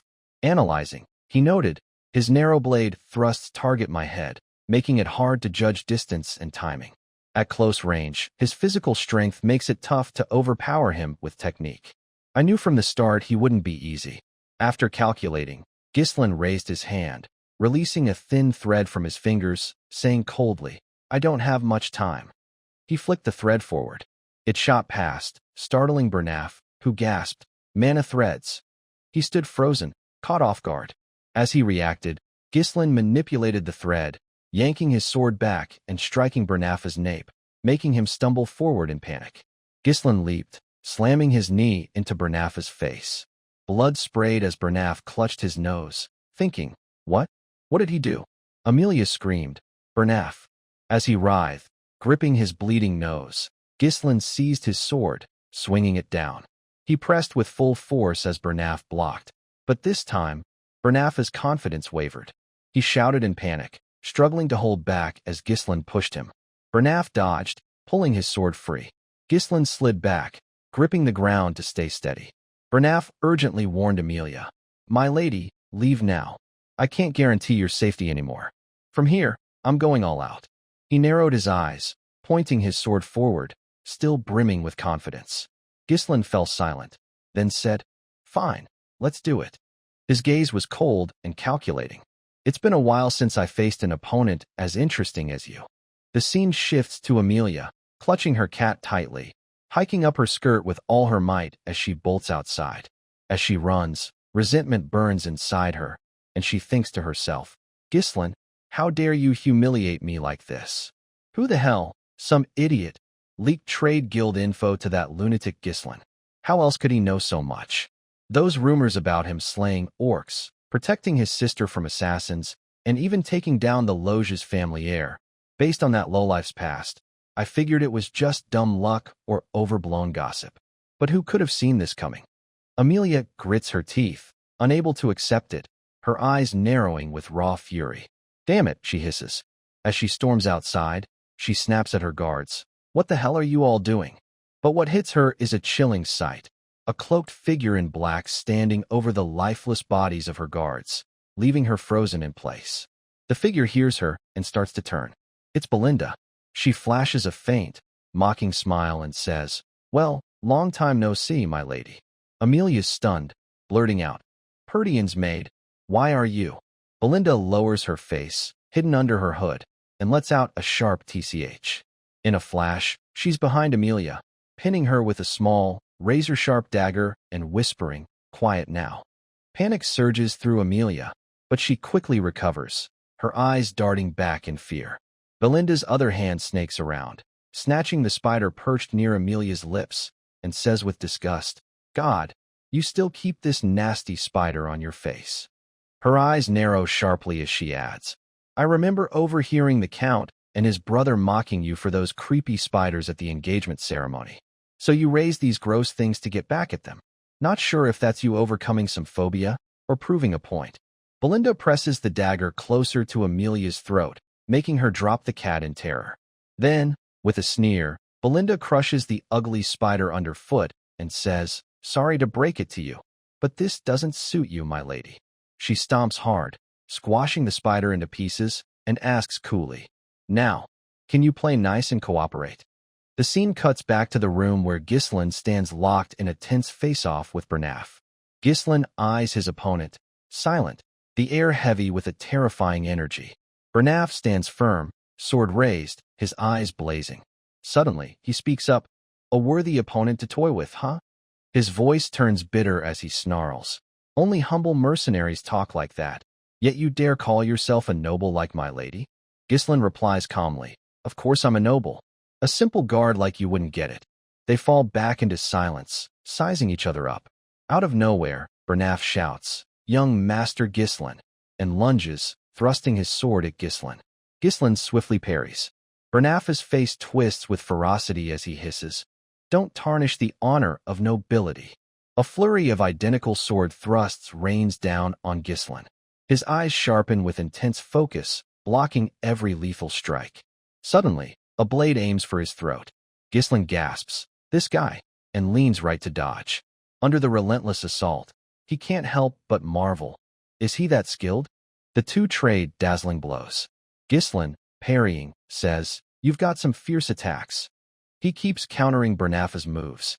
Bernaf doesn't respond. Ghislain swings his sword upward, aiming to strike down, but Bernaf's blade misses to the side. Before Bernaf can recover, another of Ghislain's strikes arcs under his sword.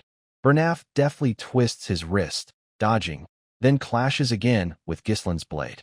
His wrist moves with uncanny agility, spinning his sword in the air. Their blades meet again in a fierce clash. Bernaf shouts, "Young Master Ghislain," as Ghislain fights back. Bernaf thrusts again, smugly declaring, "That's it, it's over." His blade pierces Ghislain, blood spraying through the air. Bernaf's brow furrows, shocked, thinking, he took the hit on his shoulder on purpose? But Ghislain rallies, striking back while fending off Bernaf, saying, "Looks like I can't let my guard down for a second." Bernaf deflects Ghislain's blow, then seizes the moment to kick him, sending Ghislain flying back. Smirking, Bernaf taunts, "This is the difference between me and some punks swinging a sword for fun." Ghislain, panting after the kick, thinks, "What an entertaining fight." His expression stays unshaken as he stares ahead. He analyzes speed, reach, and relentless, overpowering strikes. He's controlling the fight. Even if I try to close in for a grapple, he neutralizes it. His swordplay makes it seem like our blades are tangled, tricking me into thinking they can't be separated. With my current mana, I can't withstand many more attacks like that. Bernaf charges again, ready to end it. Ghislain thinks, "But that's only with the mana I used to have. Too bad for him." He raises his sword, his face cold, mana surging wildly around him. He thinks, "It's my unique mana technique." His eyes turn deadly, a glow flaring at his chest. He unleashes his third mind technique, moving so fast the eye can barely follow, a blur of motion. When he reappears, Ghislain charges Bernaf. Gripping his sword tightly, he thrusts with all his strength, his mana-charged blade overwhelming Bernaf's, knocking it aside in an explosive clash. Ghislain sends Bernaf's sword flying, embedding it in the floor. Bernaf, stunned and panicked, thinks, "Young Master Ghislain, how could you unleash that kind of mana?" Before he can process it, Ghislain strikes, his blade stopping just at Bernaf's forehead. Bernaf leans back to dodge, but fails. At that moment, Belinda enters, dragging a restrained Amelia. Furious and terrified, Amelia grits her teeth and snaps, "Stop. 10,000 gold. Take it and get lost." Ghislain scoffs, "You killjoy. Why didn't you offer that when I asked nicely?" He pulls his sword back from Bernaf's forehead. Belinda, smirking, teases, "Wow, what a messy lover's quarrel." Ghislain shrugs, "Just a little disagreement." Slinging his sword over his shoulder, he says casually, "Got some bad news for you, Amelia." His eyes turn sharp and cold as he declares, "The fee just went up to 20,000 gold." The fallen soldiers lay sprawled across the floor, the aftermath of a chaotic battle. Crash! A flower vase shatters into pieces, startling the white cat, which cowers under a chair. It's Amelia's fury unleashed. Bernaf bows his head, admitting fault. "My apologies, my lady. He was stronger than the rumors suggested. My mistake was not anticipating this." In a split second, he unleashed mana that could overwhelm a high-ranking knight. Amelia, eyes bloodshot, her tone icy and seething, snaps, "You've changed a lot, haven't you, Ghislain?" Bernaf quickly suggests, "Should we report this to Duke Delphine?" Amelia's hand cracks across his face, her anger flaring like gasoline on a fire. She grabs his collar, snarling, "Watch your mouth. Do you have any idea how terrifying Duke Delphine is? If word of today gets out, we'll be executed on the spot." Bernaf lowers his head, silent. Amelia adds, "I've been secretly working with Duke Delphine behind my father's back because I promised to back his rebellion in exchange for his help to bring down Perdian. If this leaks, my own siblings will kill me." The more she talks, the angrier she gets, her face twisting with rage. "If the council already knows all our secrets, they probably know about this deal too. No matter what it takes, Ghislain has to die." Bernaf nods, "Understood." Amelia presses, "What's Ghislain's condition?" Bernaf replies, "He's got wounds on his body and a major one on his shoulder." Recalling the chaos, he adds, "Right after he unleashed that surge of mana, his physical state will likely be unstable for a while." His face tightens, hesitating, but he explains, "If we don't want to leave traces, we can't use the territory's knights." Amelia replies coolly, "I know. That's why I've been raising those kids for moments like this." Bernaf raises an eyebrow. "You mean, the image of the Claw Guild's captain, Bern Vigo, a vile scumbag, moving a flag on a strategy map, flashes in his mind." Amelia, pleased with her choice, says, "A battle-hardened veteran, no humanity, no status, a specialist among those with no clear identity, an assassin for hire." She orders, "Send those guys in. Pick 18 skilled in mana." Bernaf gets it, nodding as he lays out a plan. The narrow path is the only route from Rayfold to Perdian. It's good for hiding, but it's also perfect for a quiet, clean hit. With the strategy set, he declares, "I'll prepare thoroughly." Amelia's face is full of malice, her eyes brimming with murderous intent as she seethes. "Ghislain humiliated me like this. He'll pay the price." The scene shifts to a bustling street, a horse-drawn carriage racing through the crowd. Inside, Ghislain is bandaging the deep wound on his shoulder, wincing. "Amelia, huh," he mutters. Fergus, sitting across from him, looks concerned. "Master Doran, you okay?" Ghislain brushes it off. "Old man, don't worry, lordship. It's not a big deal."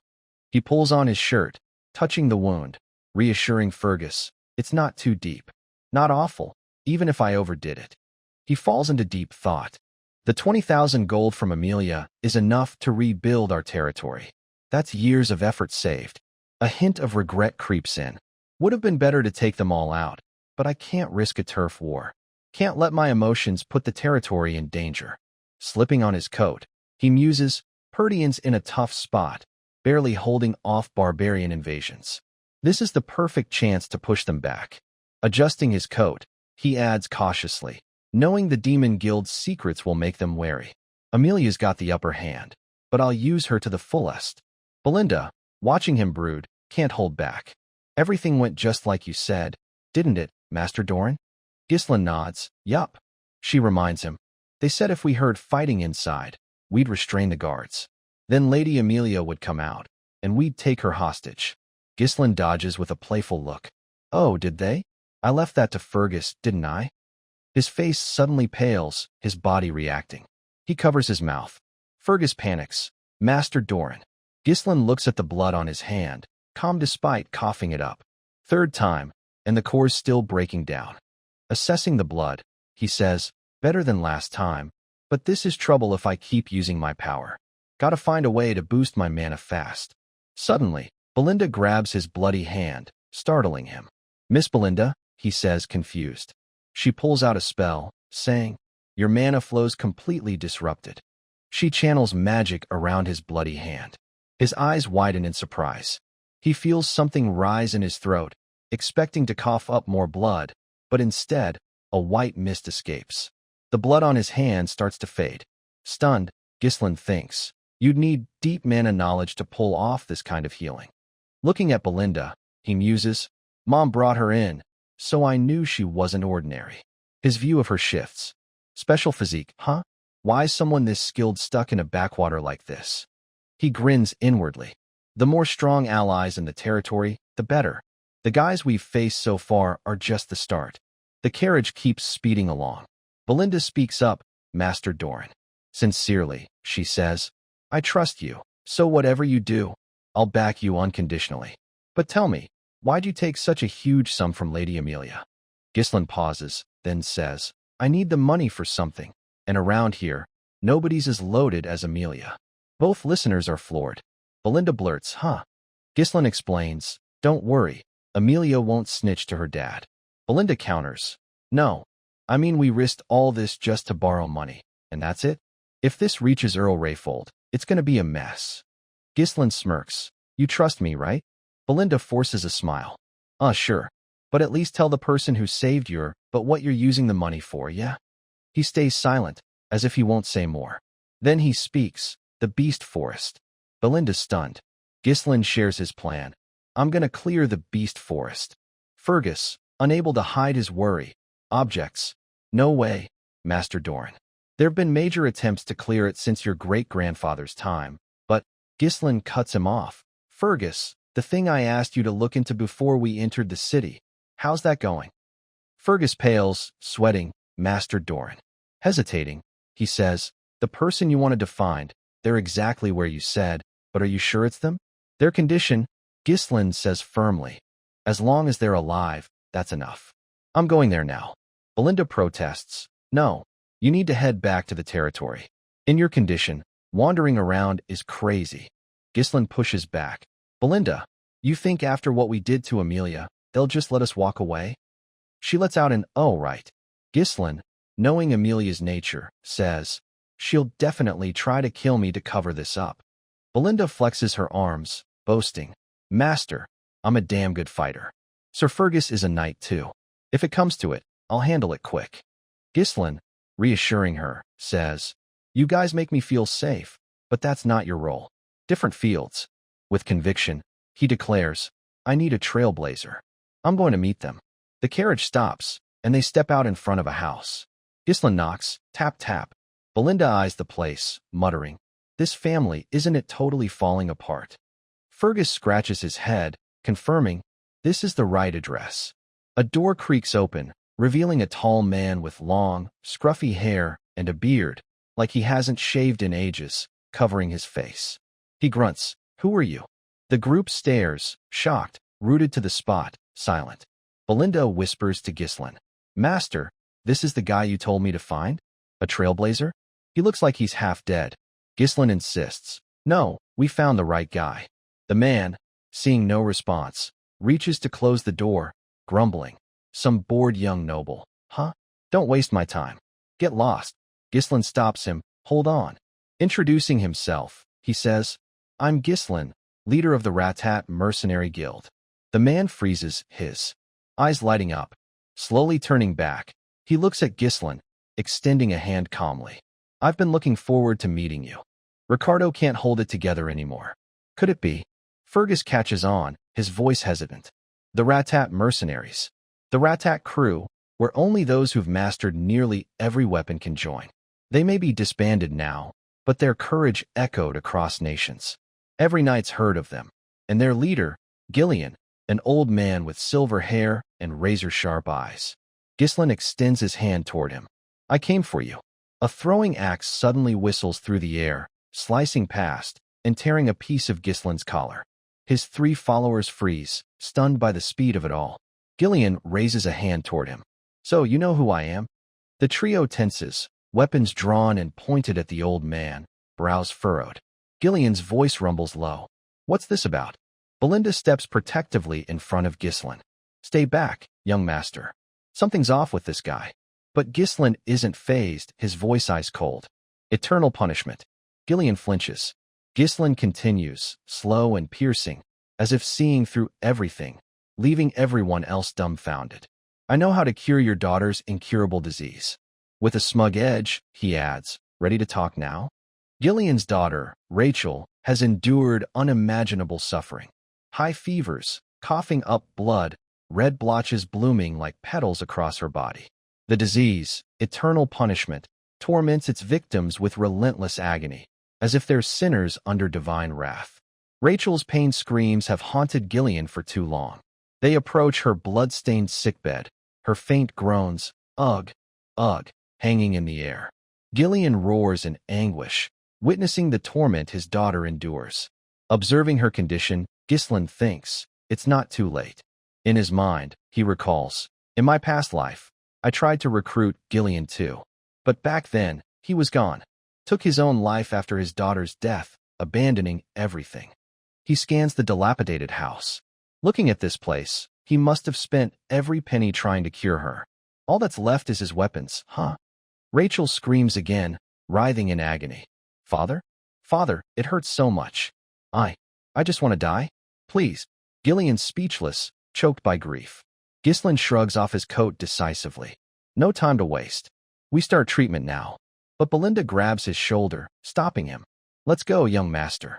She explains gently. I don't know what you're planning, but this isn't something you can fix with force. Even priests can't cure it.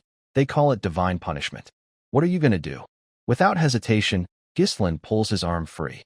It can be cured. Belinda shouts, losing her cool. Young master. He turns, flashing a confident smirk. You said you trusted me. Belinda freezes, caught off guard by his charm. He hands her a piece of paper. Take this. Ghislaine instructs meticulously. Buy every herb listed here. Don't miss a single one. Reading the list, Belinda's eyes widen in shock. Unfazed by her reaction, he smirks.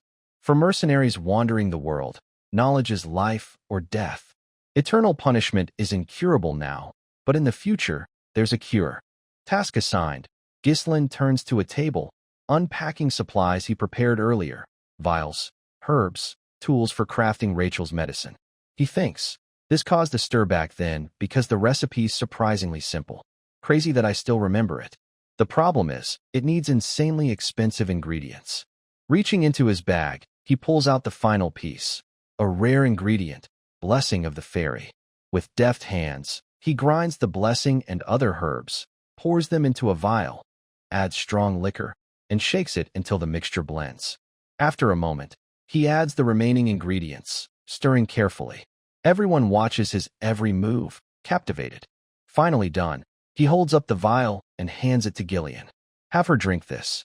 Gillian takes it, gently feeding it to his daughter, cradling her tenderly. After she drinks, he lays her back on the bed. Dried tears linger at the corners of her eyes, but the red blotches begin to fade. Moments later, the petal-like marks vanish completely. It happens so fast, everyone's eyes widen in disbelief. Fergus blurts, the blotches are fading. Gillian, losing his composure, stammers. This medicine, it's really standing back. Watching it all, Ghislaine says calmly. As expected, it works.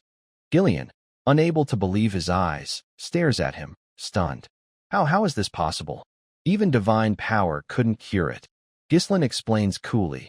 Priest divine power isn't a cure-all. It just boosts vitality and regeneration to help the body fight illness. This is a root-level cure. Gillian's hands tremble. So, you mean, he drops to his knees before Ghislaine, like he's facing a savior. Can my daughter really be cured? Unfazed, Ghislaine replies. 1 or 2 months, and she'll be fully recovered. Gillian's emotions are indescribable. He bows low, overwhelmed with gratitude. Then he speaks. What do you want from me? You came here for a reason.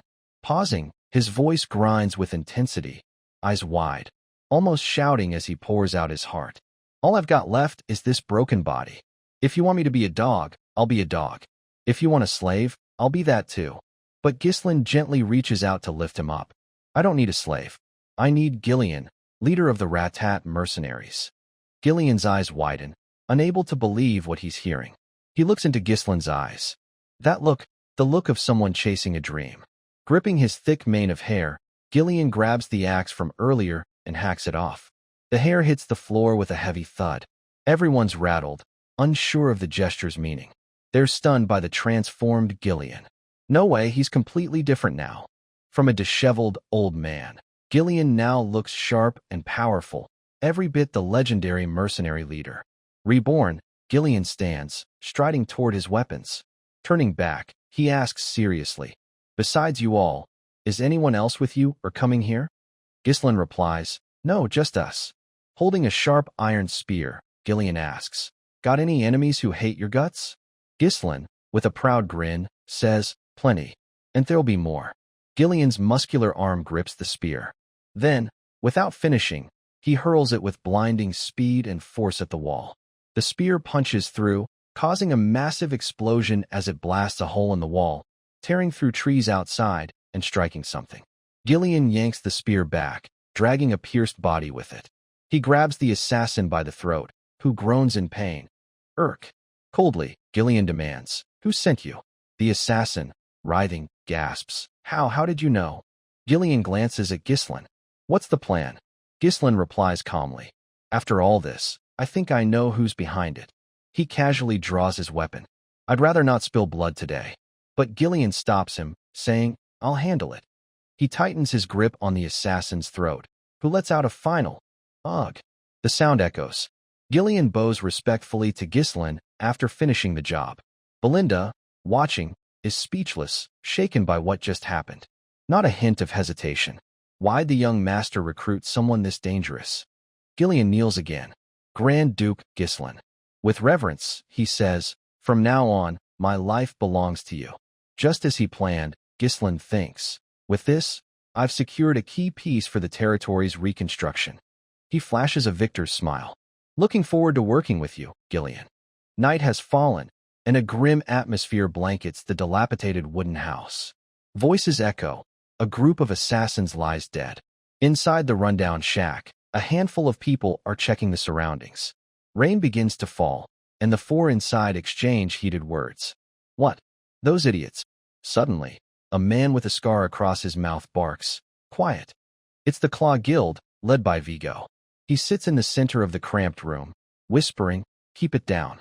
His subordinates bow their heads, murmuring, "Sorry, Captain Vigo." Vigo stays still, interrogating his men. According to Bernafa's intel, with Grand Duke Gislin's current forces, forget killing. They shouldn't even be able to track down our assassins. One subordinate stammers, "WL." Then he spills the truth, shocking Vigo. It seems Gillian has joined his group. Vigo's rage erupts, and he slams a fist into the man's face, leaving him defenseless. Glaring with eyes full of bitter resentment, he grabs the man's throat, snarling, "Is that true?" The subordinate, choking, trembles as he gasps, "Yes, I saw it with my own eyes." Hearing this, Vigo's heart burns with hatred. He mutters, "Gillian, you finally made your move." Then, under his breath, he adds, "My old captain." Outside, the sky remains pitch black. Gillian drives a carriage at breakneck speed. Inside, Belinda grumbles, irritated. "So cramped." She keeps complaining, "This old guy's no merchant. One or two swords or axes would have been fine. Why drag all this junk?" Now we had to buy another carriage. Gillian, driving silently up front, doesn't respond. Gislin, leaning against the carriage wall, says, "We needed the extra carriage to bring Rachel back comfortably anyway." At the palace, another team of carriages, Fergus and Ricardo's reinforcements, is preparing to depart. Gislin gazes into the distance. Everything has its use, so just be patient. The carriage with the three of them speeds through the night, the moonlight illuminating the desolate forest. Gislin's voice cuts through.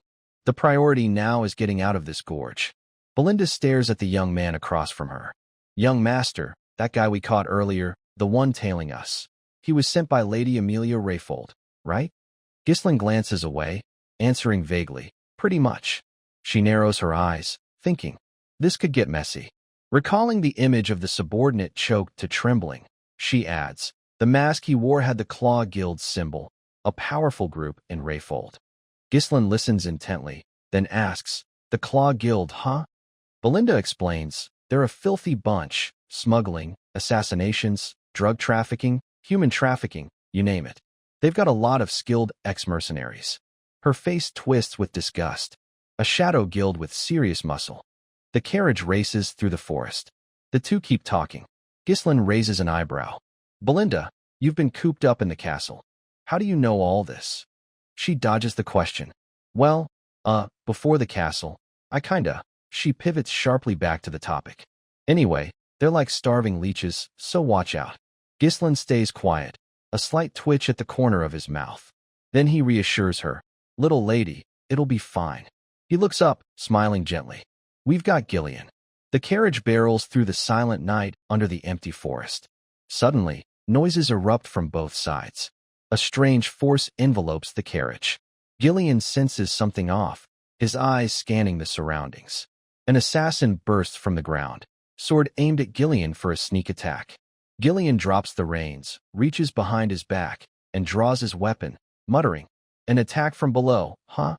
With a dagger in one hand and an axe in the other, he blocks the sudden assault from both sides. Quick as lightning, he deflects the enemy's sword with his dagger and counters another attack with his axe.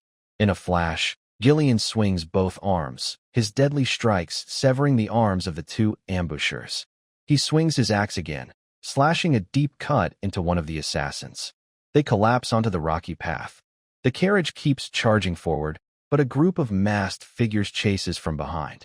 Gillian spots them all, weapons still in hand, ready to fight. He glances at the sky, asking, "A trap?" Belinda peeks out, observing, "We're gonna get buried." Gillian yanks the reins, and the horses screech to a halt. A massive tree crashes onto the path, blocking their way. Ghislaine, sitting calmly, had anticipated this. An ambush, as expected. A group of masked men surrounds the carriage, knives drawn, ready to kill. A cold voice rings out. "Gillian, former captain of the Ratat mercenaries." Hearing his name, Gillian scans the area curiously. Vigo steps forward, leading the group, a dagger in hand, his voice icy. "Coward, you disbanded the whole mercenary crew for your daughter." Gillian leaps off the carriage, replying, "I don't know what you're talking about." The group of thugs closes in. Vigo sneers, "Because of you, my life was ruined. Too old to even remember your former crew, huh?" Gillian stays silent, his face calm. Vigo flashes a wicked grin. Playing dumb? I'll jog your memory." He orders his men, "Kill him." The thugs charge forward at his command. Ghislaine, still on the carriage, asks, "Need a hand?" Gillian waves him off. "No need. Seems he's got a score to settle with me. Take a break, young master." The thugs rush him, but Gillian shows no fear. He swings his axe hard. "I'm enough on my own." In a flash, he cuts them down one by one, blood spurting from their wounds. One wave falls, then another, like moths to a flame. Vigo shouts, "You old bastard, you dare!" Gillian, unfazed, meets the onslaught head-on, felling each attacker with ease, untouched. He blocks a strike with his bare hand, then slashes a deep gash into another thug. Vigo watches his men drop, thinking grimly. As expected, his mercenary strength is still there. But with Gillian single-handedly mowing through them, Vigo bellows, "Split up, surround him." At his command, they divide into two groups, encircling Gillian. He leaps onto the horse, yanking the reins. "Humph!" The thugs shout, "The horse!" Gillian pulls a long blade from the horse's side, hurling it overhead toward the group ahead. With a swing, he strikes, sending a cluster of them flying back, collapsing one by one. They panic, yelling, "Ugh, we can't get close. Idiots, aim for the horse." Gillian, in a battle frenzy, keeps cutting them down, relentless. His long blade sweeps in a circular arc, catching them off guard, and they fall, blood pooling beneath them. Belinda and Ghislaine, watching from the carriage, let out, "Whoa." Suddenly, an attacker dives from above, knife aimed at Gillian for a sneak attack. He spots it, swiftly raising a shield to block the strike. Vigo, his attack thwarted, snaps, "You ruined my life, and now you're in my way?" His eyes blaze with rage, venom in his words. "I'll kill you." He slashes the horse's neck, blood oozing out. Gillian, unsteady on the collapsing horse, leaps off. Another knife comes for him, but he dodges, blocking with his axe. Fighting back, he roars, "I'm not the Ratat captain anymore." Using his wooden shield, he lands a heavy blow on Vigo, sending him flying. Vigo grits his teeth, minimizing the damage with his body. Slowly rising, he mutters, "Former captain, huh?" Furious, his eyes burning, he screams, "Enough nonsense. If not you, then who?" Gillian grips his axe tightly. "I've left that past behind." His face hardens as he glares at his foe. "Now, I'm just a servant of Grand Duke Ghislain." V. Quarng, his eyes blazing red. "You." He charges, shouting, "I'll kill you." The battle has raged for a while, tense and unrelenting, with no clear victor. Vigo relentlessly attacks Gillian, each strike sharp and deadly. Gillian blocks the vicious blows with his shield. Though Vigo hasn't landed a hit, he keeps up the assault, refusing to back down. As he strikes, he hurls bitter words at Gillian. "When you left, the mercenary legion collapsed." Gritting his teeth, his voice drips with resentment and blame. "Because of you, I lost my purpose and lived a pathetic life, just scraping by." He pins all his suffering on Gillian, blaming him for every ounce of pain. Gillian stays silent, fending off the attacks without responding to Vigo's accusations. Emboldened, Vigo presses harder, attacking without pause. Gillian dodges, swiftly slashing his sharp axe toward Vigo. The man ducks, narrowly avoiding the deadly blade. Vigo weaves in and out, parrying Gillian's strikes. Gillian doesn't relent, swinging his axe again. Vigo raises his shield to block the powerful blow. Gillian's eyes narrow, recognizing the shield. Before he can dwell on it, Vigo issues a challenge. "Gillian, I was ready to give my life for the Ratat mercenaries, everything I had." He glares, accusing. "And you threw it all away to serve some corrupt noble?" It's a grudge Vigo has nursed for years, gnawing at him. Teeth clenched, eyes wild with fury, he readies his bow, his voice thick with anger. He fires a volley of sharp arrows, but Gillian deflects them effortlessly, sending them flying into the ground. Seizing a moment of distraction, Vigo lunges to attack. Gillian's reflexes kick in, dodging the lethal spear by a hair. No ordinary foe, Gillian counters with precise, devastating strikes. Once the leader of the Ratat mercenaries, a group he founded, he knows Vigo's tactics inside out. Vigo stumbles, nearly face-planting. Unwilling to yield, he snarls, "No matter how strong you were, that was years ago when you were still captain." Brimming with confidence, he boasts, "While you were busy curing your daughter, I grew stronger through countless battles." Vigo leaps into the air, driving his spear into the ground, declaring, "You're no match for me." He spins his hand, revealing coins hidden in his palm, and hurls them at Gillian with force. Gillian catches them easily. Vigo charges for a follow-up attack, but Gillian sees it coming. Vigo leaps, gripping his weapon, ready to end it. "It's over, Gillian," he shouts. The clash of blades rings out, but Gillian blocks the strike with ease. He questions Vigo, "So this is about revenge?" Vigo, stunned by the effortless block, channels mana into his arm, thinking he's not even using his full strength. Gillian pushes him back with overwhelming force, leaving Vigo unable to resist. He collapses, kneeling, looking pathetic. Gillian steps toward him, puzzled. "I don't get it." Curious, he asks, "If revenge was your goal, you had plenty of chances." Picking up Vigo's spear, he asks sternly, "Why didn't you come for me sooner?" Vigo, delighted by the question, laughs maniacally, his tone defiant. "You don't know the whole story." He recounts, "I came to your house, but the Ratat captain wasn't there." He recalls, "Just some worthless old man not worth killing." He turns the question back on Gillian. "Where was the man I idolized?" Gillian lets him rant, staying silent. Tossing the spear aside, he responds, "Listen." Drawing his sword from behind his back, he says, "I'm just a man controlled by others." But now, Gillian brandishes his sword with commanding presence. "I'll give my old comrade the greatest honor." His eyes blaze, reclaiming his role as the Ratat commander. "That's right." Charging forward, he declares, "This is a real fight." Gillian unleashes precise, deadly strikes, no longer holding back. Vigo can't hide his excitement. "This is the moment I've waited for." The duel erupts into a fierce clash, neither side yielding. Vigo lands a blow, Gillian returns a strike. They trade hits, locked in a brutal struggle. Vigo, teeth gritted, charges like a moth to flame. Gillian rises, raising his axe high, delivering a final message. I'll always remember you, captain of the Ratat Legion. He says Vigo's name, Vigo. Vigo bares his teeth, trembling as the fatal axe comes down. Vigo falls, blood splattering across the cold ground. Gillian steps forward, picking up his weapon, staring at the man he just sent to his end. Cheers erupt from behind. Nice work. It's Ghislain and Belinda. Surveying the carnage, Belinda remarks, Hey, if we sold all this gear, we'd make a fortune, right? Gillian bows to Ghislain, apologetic. I delayed things unnecessarily. My apologies. Ghislain brushes it off. No big deal. He eyes Gillian, thinking, he's even more impressive than I expected. He recalls, when I returned to the mercenary city after leaving home, stories about Gillian from my superiors shaped me into the mercenary king. Lucky I moved fast to secure an ally like him. Ghislain slips his hands into his pockets, asking, Do you remember that guy? Gillian draws his sword, confirming, Yes. Looking to the sky, he admits, he was an old comrade. Ghislain's surprised. An old comrade, huh? Gillian's words stir memories of his own former allies. Wonder what my old crew's up to. Before they met me, they had their own lives. He muses for a moment, but holds on to hope.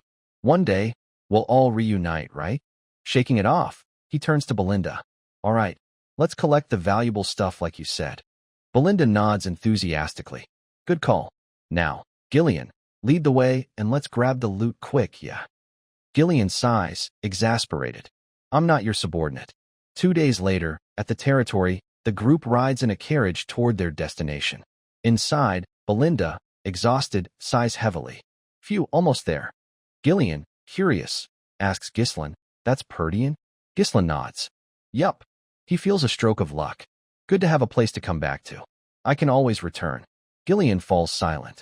Ghislain asks, Gillian, what do you think of our territory? Caught off guard, Gillian stammers. Well, it's nice, I guess. Ghislain, seeing his discomfort, guesses, a dump, right? The comment hits the mark. Ghislain explains, the houses are so old they're beyond repair. See those fields? Abandoned. Everyone who could work got sent to the army, leaving the land to rot. Gillian questions, I heard Perdian's constantly at war with the northern orcs. But seeing it up close, it's worse than I thought. Belinda, helpless, adds, Isn't this a territory someone should know inside out? Ghislain states his goal plainly. I'll fix all of it, and I need your help. He declares, this will be a long fight. In his mind, he vows, wipe out everything tied to Duke Delphine and protect what's ours. I'll restore this land, no matter the cost. The carriage rolls on. Belinda peeks out, gasping. Young master, look, it's Ghislain's shocked too. You, standing ahead, waiting by the castle, is none other than his father. Ghislain exclaims. At Castillo Perdian, an ancient, majestic, and splendid castle, heated arguments echoed through the halls. We need to reduce our forces, Ghislain's father proposed. His aide, visibly uneasy, exclaimed, What, my lord? If we cut back any further, holding the front lines will be nearly impossible. Home Run, stroking his chin skeptically, added, We'd be better off requesting aid from Rayfold. It turned out Rayfold was the one slashing aid. An investigation suggested they were amassing troops and stockpiling supplies. Randon, stunned, blurted out, What's that? The group continued their fierce debate, each convinced their own stance was correct. There's no other choice. We need to rebuild the Mana Beast Forest garrison, half destroyed in last October's battle.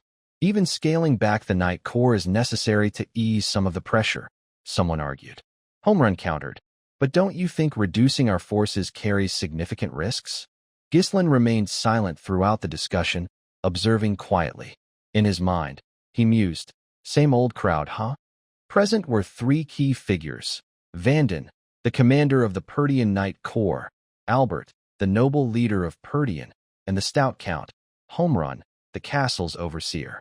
Ghislain reflected, How long has it been? For a Grand Duke of Perdian, it's only been a few months, but for a mercenary king, it feels like decades. Finally, Ghislain spoke up, addressing his father. This campaign must have been exhausting for you.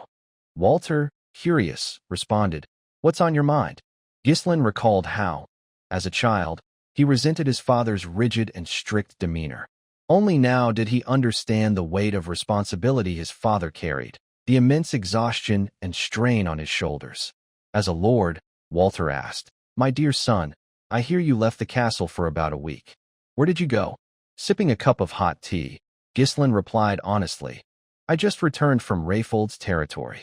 As a father, Walter pressed, "Not causing trouble again, I hope?" Ghislain, exasperated, took another sip of tea. "I didn't cause any trouble." The steward, holding a ledger, chimed in, "My lord, as unbelievable as it sounds, word is you defeated Bernaf in a duel and earned a tidy sum." Albert, skeptical, asked, "You didn't go there to gamble, did you?" In his head, Ghislain scoffed, "Gamble? If anything, I'd call it an investment." Still holding his tea, he replied, "No, I just had some brief business to discuss with Amelia Rayfold." Home Run interjected, "My lord, I've always reminded you to remember your role as Purdian's heir before acting." Ghislain waved dismissively to reassure him, "I understand. Don't worry." Home Run, fuming internally, thought, "This blasted fool treats my words like garbage. How can I not worry?" Ghislain's father intervened, "Enough, everyone. Let's stop here." He turned to Ghislain. "I hear that in my absence, you've been involved in quite a few incidents, haven't you?" Ghislain sat silently, offering no response. His father continued, "Word is you personally dealt with Emer and Philip, the ones who tried to betray Elena. Is that true?" Ghislain recalled. "Oh, those guys." Randon jumped in. "Dealt with them personally?" "Hardly. They probably fought each other, and the Grand Duke just finished them off." The story's been exaggerated. He didn't believe Ghislain had such exceptional ability. In his mind, Ghislain thought, "Knight Commander Randon. Even if they were traitors, having knights under his command killed by me must sting. Maybe I should smooth things over a bit." So he replied, "Yes, something like that." Randon, pleased with the response, grunted, "Humph, exactly." Walter, silent for a moment, finally said, "Well done." The praise caught Ghislain off guard. His father added, "Whatever the process, what matters is that Elena is still alive, isn't it?" Ghislain, hearing his father's praise for the first time, fell silent. He ventured, "Father, could I ask you for a favor?" Walter nodded, "Speak." Home Run, quick to interrupt, said, "My lord, if this is about requesting maintenance funds, I must say no." Randon piled on, "Of course. The Grand Duke's caused enough trouble as it is." He fumed, using military rations for gambling, burning the city gate in a fit of bad temper, slaughtering war horses to roast for meat, and claiming it was to forge a legendary sword by melting down the knight's iron armor. Ghislain, overwhelmed, muttered, "That's a lot." Nonchalantly, he responded, "I'm not asking for permission, it's just courtesy. This is something that must be done." Belinda, trailing behind, asked, "Why are you so obsessed with this?" Ghislain replied, "I'll tell you later." He calculated, "If I reveal it now and rumors spread, it'll be a hassle. If I succeed in my plans, I'll make a fortune." Elsewhere, not far away, at the entrance to the Beast Forest, a massive runestone quarry lay buried. Runestones, imbued with magical power, were incredibly rare and coveted by mages. Used in magical barriers, circles, scrolls, alchemy, and research, mana was indispensable. In his past life, the Delphine ducal family had discovered it. Now, Ghislain was the only one who knew. Belinda, speechless, sighed. "Of course, you've got it all figured out." Gillian agreed. "I'll follow your lead." Ghislain praised them. "Good." He ordered, "Belinda, go to the nearby territories trade guild and hire a mercenary group, about 200 men." Belinda exclaimed, "That's the money we risked our lives for, and you're not saving a single coin?" Gillian cautioned, "Is that wise, my lord? Mercenaries are rough and unruly. Managing that many will be tough, and they might turn on their employer." "It's predictable." Ghislain nodded. "True, which is why you and I will pick the ones worth using." He suggested to Gillian, "Among the small mercenary bands in the north, there's one with excellent skills." Gillian protested, "No way, those mad dogs." Ghislain reassured him, They're skilled, but if they slip up, they're rabid dogs who will bite anyone, even their master. The Cerberus mercenaries. They set out, with Gislin saying, "Let's go chain up those mad dogs." The Cerberus mercenaries, outside Jimba's territory, peered through binoculars and spotted approaching figures. There they are. Pathetic. Do they even know where they're at? They mocked. Speculating, they said, "Look at him, some young noble brat. If we play this right, we've got a juicy target." A hand shot out, startling the Cerberus mercenaries. It was Gillian, grabbing one by the neck and lifting him like a cat. The mercenary, furious, shouted, "What's this bastard doing?" Gillian squeezed his face, then hurled him far away. The Cerberus group, wide-eyed with shock, formed ranks around Gillian. "Who's this guy? Prepare to fight," one snapped angrily. "Have you lost your mind?" another demanded. A commanding voice rang out. "Looks like some high-ranking noble. Even a noble can't act this recklessly." The speaker stepped forward, warning, "Don't think you'll leave here alive." He froze, seeing Gislin on horseback. Gislin commanded, "Quiet. Who's your leader here?" Gislin pressed. "Who's the commander here?" The man from before stayed silent, only letting out a loud laugh. He shot back. "Looks like we've got a crazy noble here, huh?" He tossed a chain, readying for a fight. "If you're looking for trouble, you'd better be ready for the consequences, yeah?" With that, he hurled a club toward Gislin. The club came dangerously close, mere inches away, but something intercepted it, knocking it off course. It was none other than Gillian. The Cerberus mercenaries stood stunned at the sight.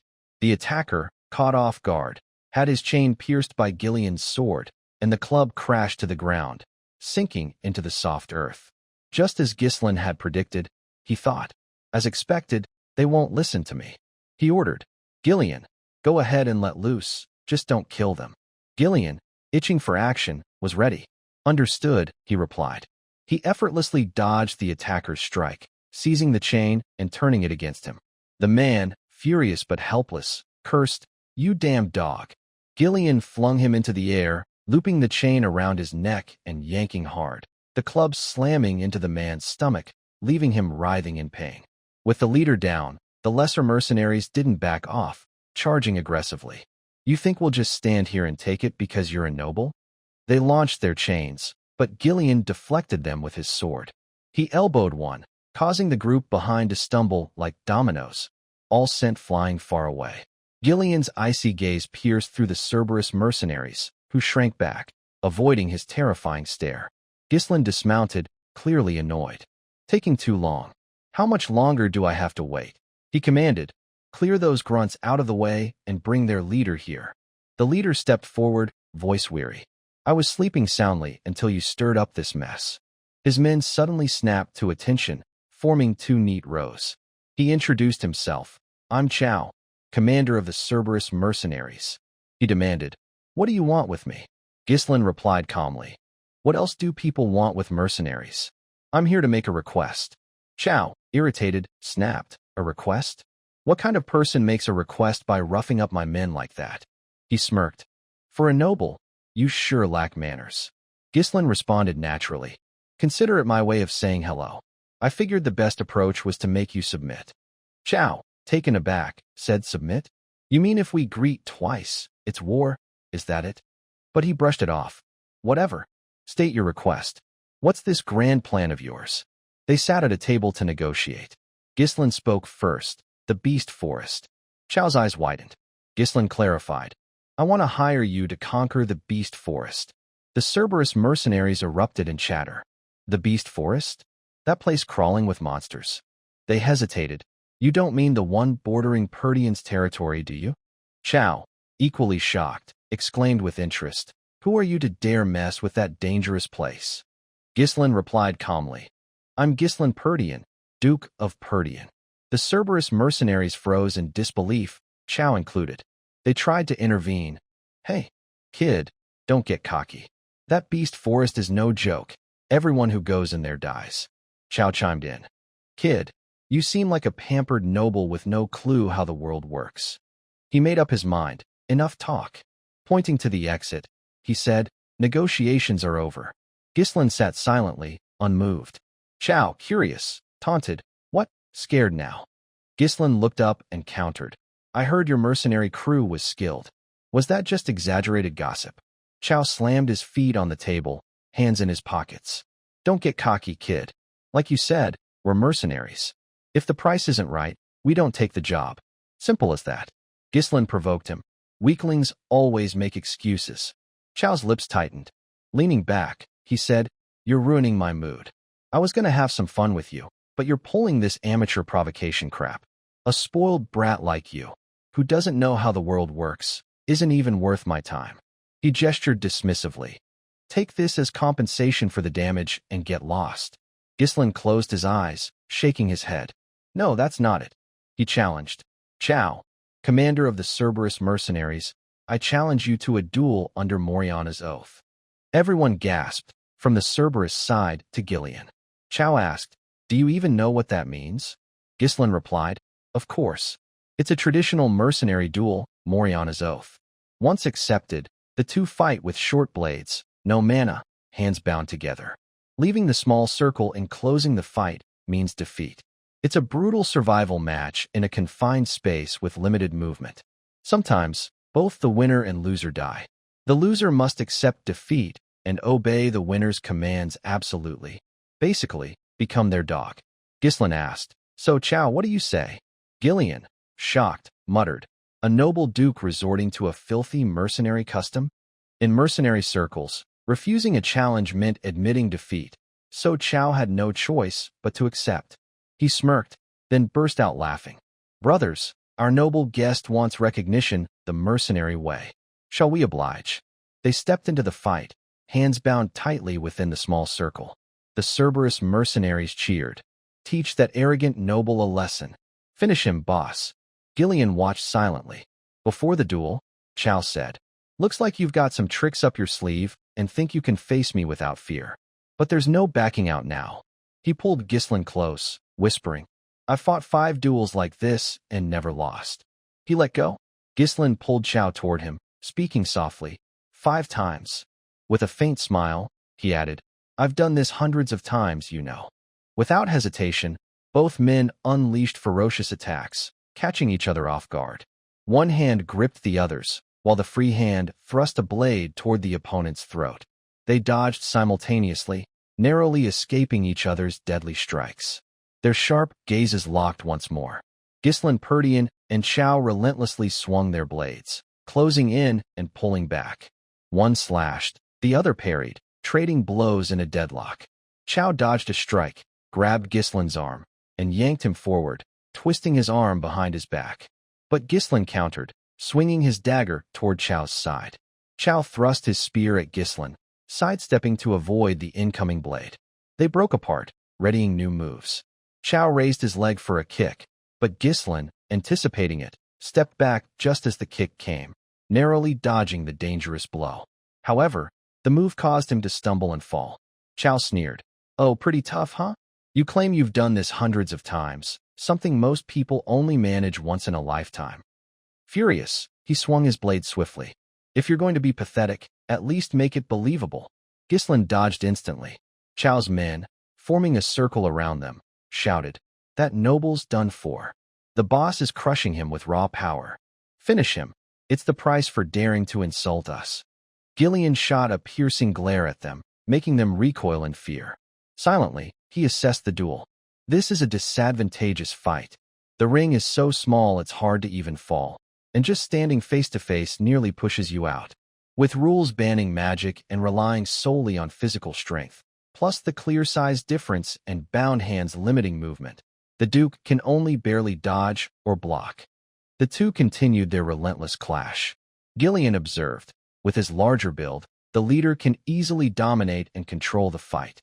Watching closely, Gillian's hand rested on the weapon at his back, ready if the Duke faced real danger. Chow grabbed Ghislain's arm, poised to throw him over his shoulder. But Ghislain used the momentum, leaping up to evade Chow's horizontal slash, landing lightly behind him. However, his arm began to throb. Ghislain faltered, thinking, The arm I blocked with earlier, it's hurting. Without mana to shield him, the impact of parrying Chow's spear had built up. Chow, noticing, laughed gleefully. Look at that, your face is pale. Can't hold on much longer, can you? Seizing the moment, he slashed again. Ghislain struggled. You're fighting so hard against my strength. It's almost pitiful. Sure, compared to other nobles I've met, you're tough, but that's it. Chow grinned maliciously. I see right through you. Ghislain tried using his speed to attack, but Chow blocked every move. Swing your blade all you want. I'll counter or dodge easily.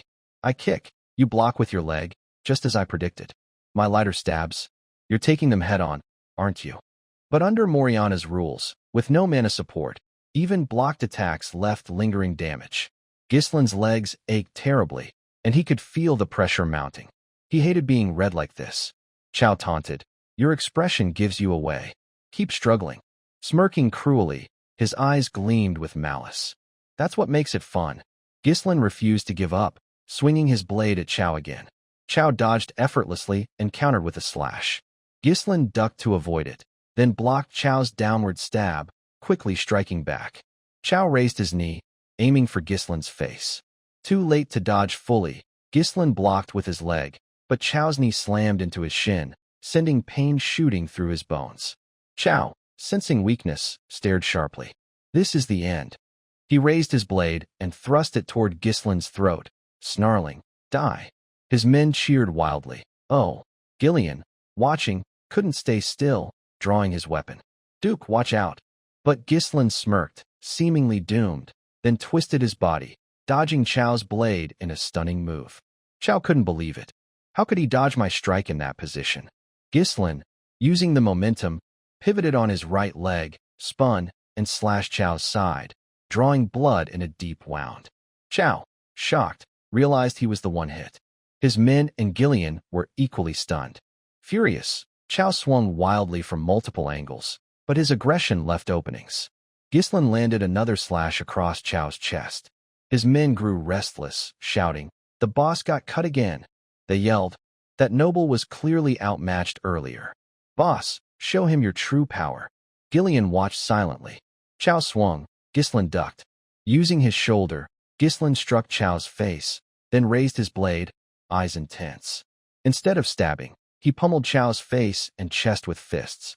Spinning the dagger's handle, Ghislain stabbed Chow's bound arm, making him scream in agony. Chow, enraged, charged, shouting, You bastard! His face twisted, losing all composure. You were struggling against my strength before. What trick are you pulling now? Ghislain glared back coldly. Gillian, watching, realized, that's it. In his mind, the fight played in slow motion. The leader's aggressive power strained his muscles, making him less flexible. Trying to dominate with brute force cost him agility. The Duke didn't meet his ferocity head-on but stayed loose, turning the flow to his advantage. To overcome the size disadvantage like this, remarkable. Gillian sheathed his weapon. Chow, battered and bruised, his face swollen, sent his men into a frenzy. Boss, what are you waiting for? This isn't fun anymore. Ghislain looked at him. Your willpower is strong, but in the past, plenty of cornered men broke the rules and used mana. Chow scoffed. You talk like you've really fought 100 times before. You only got this chance because of Moriana's oath. Break the rules, and you'll have no place here. Ghislain glanced down, quietly impressed. Chow continued. I admit, in a straight fight, I'm slightly outmatched, but, he roared, grinning tensely. There's more than one way to win. Chow spun, using all his strength to hurl Ghislain, catching him off guard. Another rule of Moriana's oath. Step 1 foot outside the circle, and you lose. Chow flung Ghislain into the air, his swollen face twisted in triumph. No matter how skilled you are, once I throw your whole body like this, you'll land outside. Smirking, he thought, victory is mine. But it wasn't that simple. Ghislain swung his blade, grabbing Chow's arm in midair to Chow's shock. Using the momentum, Ghislain spun before landing, kicking Chow's pivot leg, forcing him back and pulling Ghislain inside. Their bound hands strained with terrifying force. Ghislain yanked Chow toward him, spun behind, and pushed Chow forward. Grabbing Chow's hair, Ghislain slammed his head to the ground. The result stunned everyone. Chow was forced out of the circle. His men gasped, he's out. Outside the ring. Chow, unwilling to accept it, gritted his teeth, eyes wide. Is this really the end? Ghislain, cold as ice, looked down. Victory is mine. Chow, helpless, asked, "What kind of man are you to have such extraordinary skill?" Gislin's eyes glinted dangerously. "That's no way to act before your future master." He pulled Chow back into the circle, confusing him. Exhausted, Chow panted, "What? The fight's over." But Gislin said, "No, I haven't stepped out of the ring." He threw another punch at Chow. "From now on, it's time to discipline you, as my subordinate." Raising his fist, Gislin leaned forward, eyes narrowed, staring at Chow. "From this moment, it's time to teach you your place under me." With that, Gislin landed a direct punch to Chow's face, a blow so fierce it left Chow reeling. His men, encircling the ring, watched in shock as their leader crumpled to the ground. Chow frantically shielded his bloodied, swollen face from Gislin's strike, shouting, Hey, wait. By the rules, stepping out of the circle was a violation." Before he could say more, another fist slammed into his face. Gislin pinned Chow down, relentlessly pummeling him. "You think you can bring up rules in the middle of a battlefield?" Chow, weak and sprawled on the ground, retorted, "You call yourself a noble? Don't complain about what your master decides." As he spoke, Gislin's cold eyes bore into him, and another fist flew. Chow barely got out. "You maniac," before a punch to his mouth made him spit blood. A barrage of dozens of punches followed, each one chipping away at Chow's consciousness. His men, watching their leader get brutalized, grew restless. "Hey, is this okay? The bet's over." Gislin's fist, now stained with Chow's blood, kept going. Finally, Chow, unable to endure the pain, raised both hands and screamed, "Ack! Stop already." Blood streamed down his battered face. Gislin pulled him up, his expression still icy, and said, "I haven't stepped out of the ring yet." Chow's face paled. To him, Gislin now seemed like a demon. Turning to his men, he roared, "Are you just going to stand there? Kill this guy." His men, hearing Chow's order, charged with swords drawn, shouting, "Yes, sir." But before they could act, the old man blocked them with his axe. "From now on, anyone who interferes with the Duke will die." A menacing aura radiated from him. Chow's men froze in fear, rooted to the spot. Chow, seeing this, looked helpless. Turning back, he met Gislin's chilling gaze. Gislin spoke, "Let's finish our business." Chow, staring at Gislin's fist, gave a bitter laugh. Nobles, nothing but a bunch of cowards." As he took the punches, he thought about the corruption of nobility. Arrogant pigs, scheming traitors, narcissistic fools who'd cower and beg at the slightest threat. Robbing such people was an unmatched thrill. Chow, once renowned as the Mad Dog, wondered, "Why am I humiliated by this young noble?" His men, seeing Chow's broken state, shouted, "Boss, he's going to die. What do we do?" Gislin lifted Chow's bloodied body, assessing him. "That's enough." He ordered the men, "Get medical supplies for Chow. What are you waiting for? Bring water, bandages, cloths. Are you going to let your leader die like this?" Holding Chow's body up, Gislin faced the men. They scrambled. Yes, understood." The silver-haired old man watched Gislin, thinking, these unruly mercenaries are obeying the Duke? In their world, where fists are law, he's shown them who's boss in the most effective way. After treating Chow's wounds, Gislin and Chow sat across a table. Gislin slid a paper toward him. "Sign it." Chow, visibly displeased, glared but picked up the pen and signed. Handing it back, he muttered, "Here." Gislin narrowed his eyes, clearly unsatisfied. Chow quickly adjusted his tone. "Please, my lord, take care of us." Satisfied, Gislin took Chow's hand. "Good. From now on, we're family. Let's do great things together." Days later, at the outskirts of Perdian's territory, weary mercenaries grumbled. "Ugh, why muster us at dawn? I didn't even finish breakfast before we started moving," one complained. A bald man piped up, "Heard the rumor? The guy who hired us is Perdian's Duke." Another gasped, "What?" Someone sneered, that naive kid. Can he even handle mercenaries? Bet we can half-ass it and still make bank." As they gossiped, a man clapped loudly. "All right, listen up." A muscular giant stepped forward, saying, "To deal with a greenhorn boss, we need a strong representative." The group turned to him. "You?" The muscled man, Gordon, grinned, thumping his chest. "That's right, Gordon the Muscle. I'm impressed with your enthusiasm to make some coin. But if we're not united, we won't get what we want." The group nodded. "True. Last time some idiot overplayed his hand, and it all fell apart. The bald man approached Gordon. So what's the plan? These things only work if you know when to stop.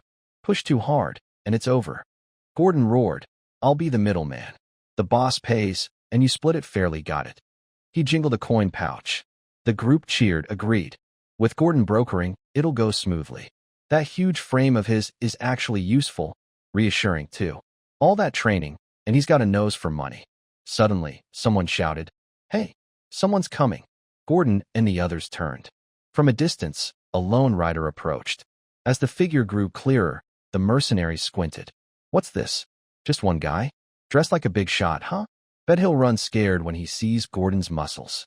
Gordon took the lead, waving his men to follow for intimidation. Rubbing his hands, he muttered, Time to teach this naive, noble kid a lesson. But as he turned, his eyes widened in disbelief. Behind the rider were dozens of men. Someone gasped, That dog-shaped helmet. Is that the Cerberus crew? Gordon startled. What? The group buzzed. How's that possible? What happened to make those stubborn bastards obey the boss? Ghislaine glanced at Gordon and asked, You the commander here? Gordon stammered, Why yes, sir. Ghislaine pressed, Your name? I am Gordon the Muscle. Ghislaine gave Gordon's arm a light punch, praising, Impressive. He introduced himself. I'm Ghislaine Perdian, Grand Duke of Perdian. Gordon's men sweated, too stunned to speak.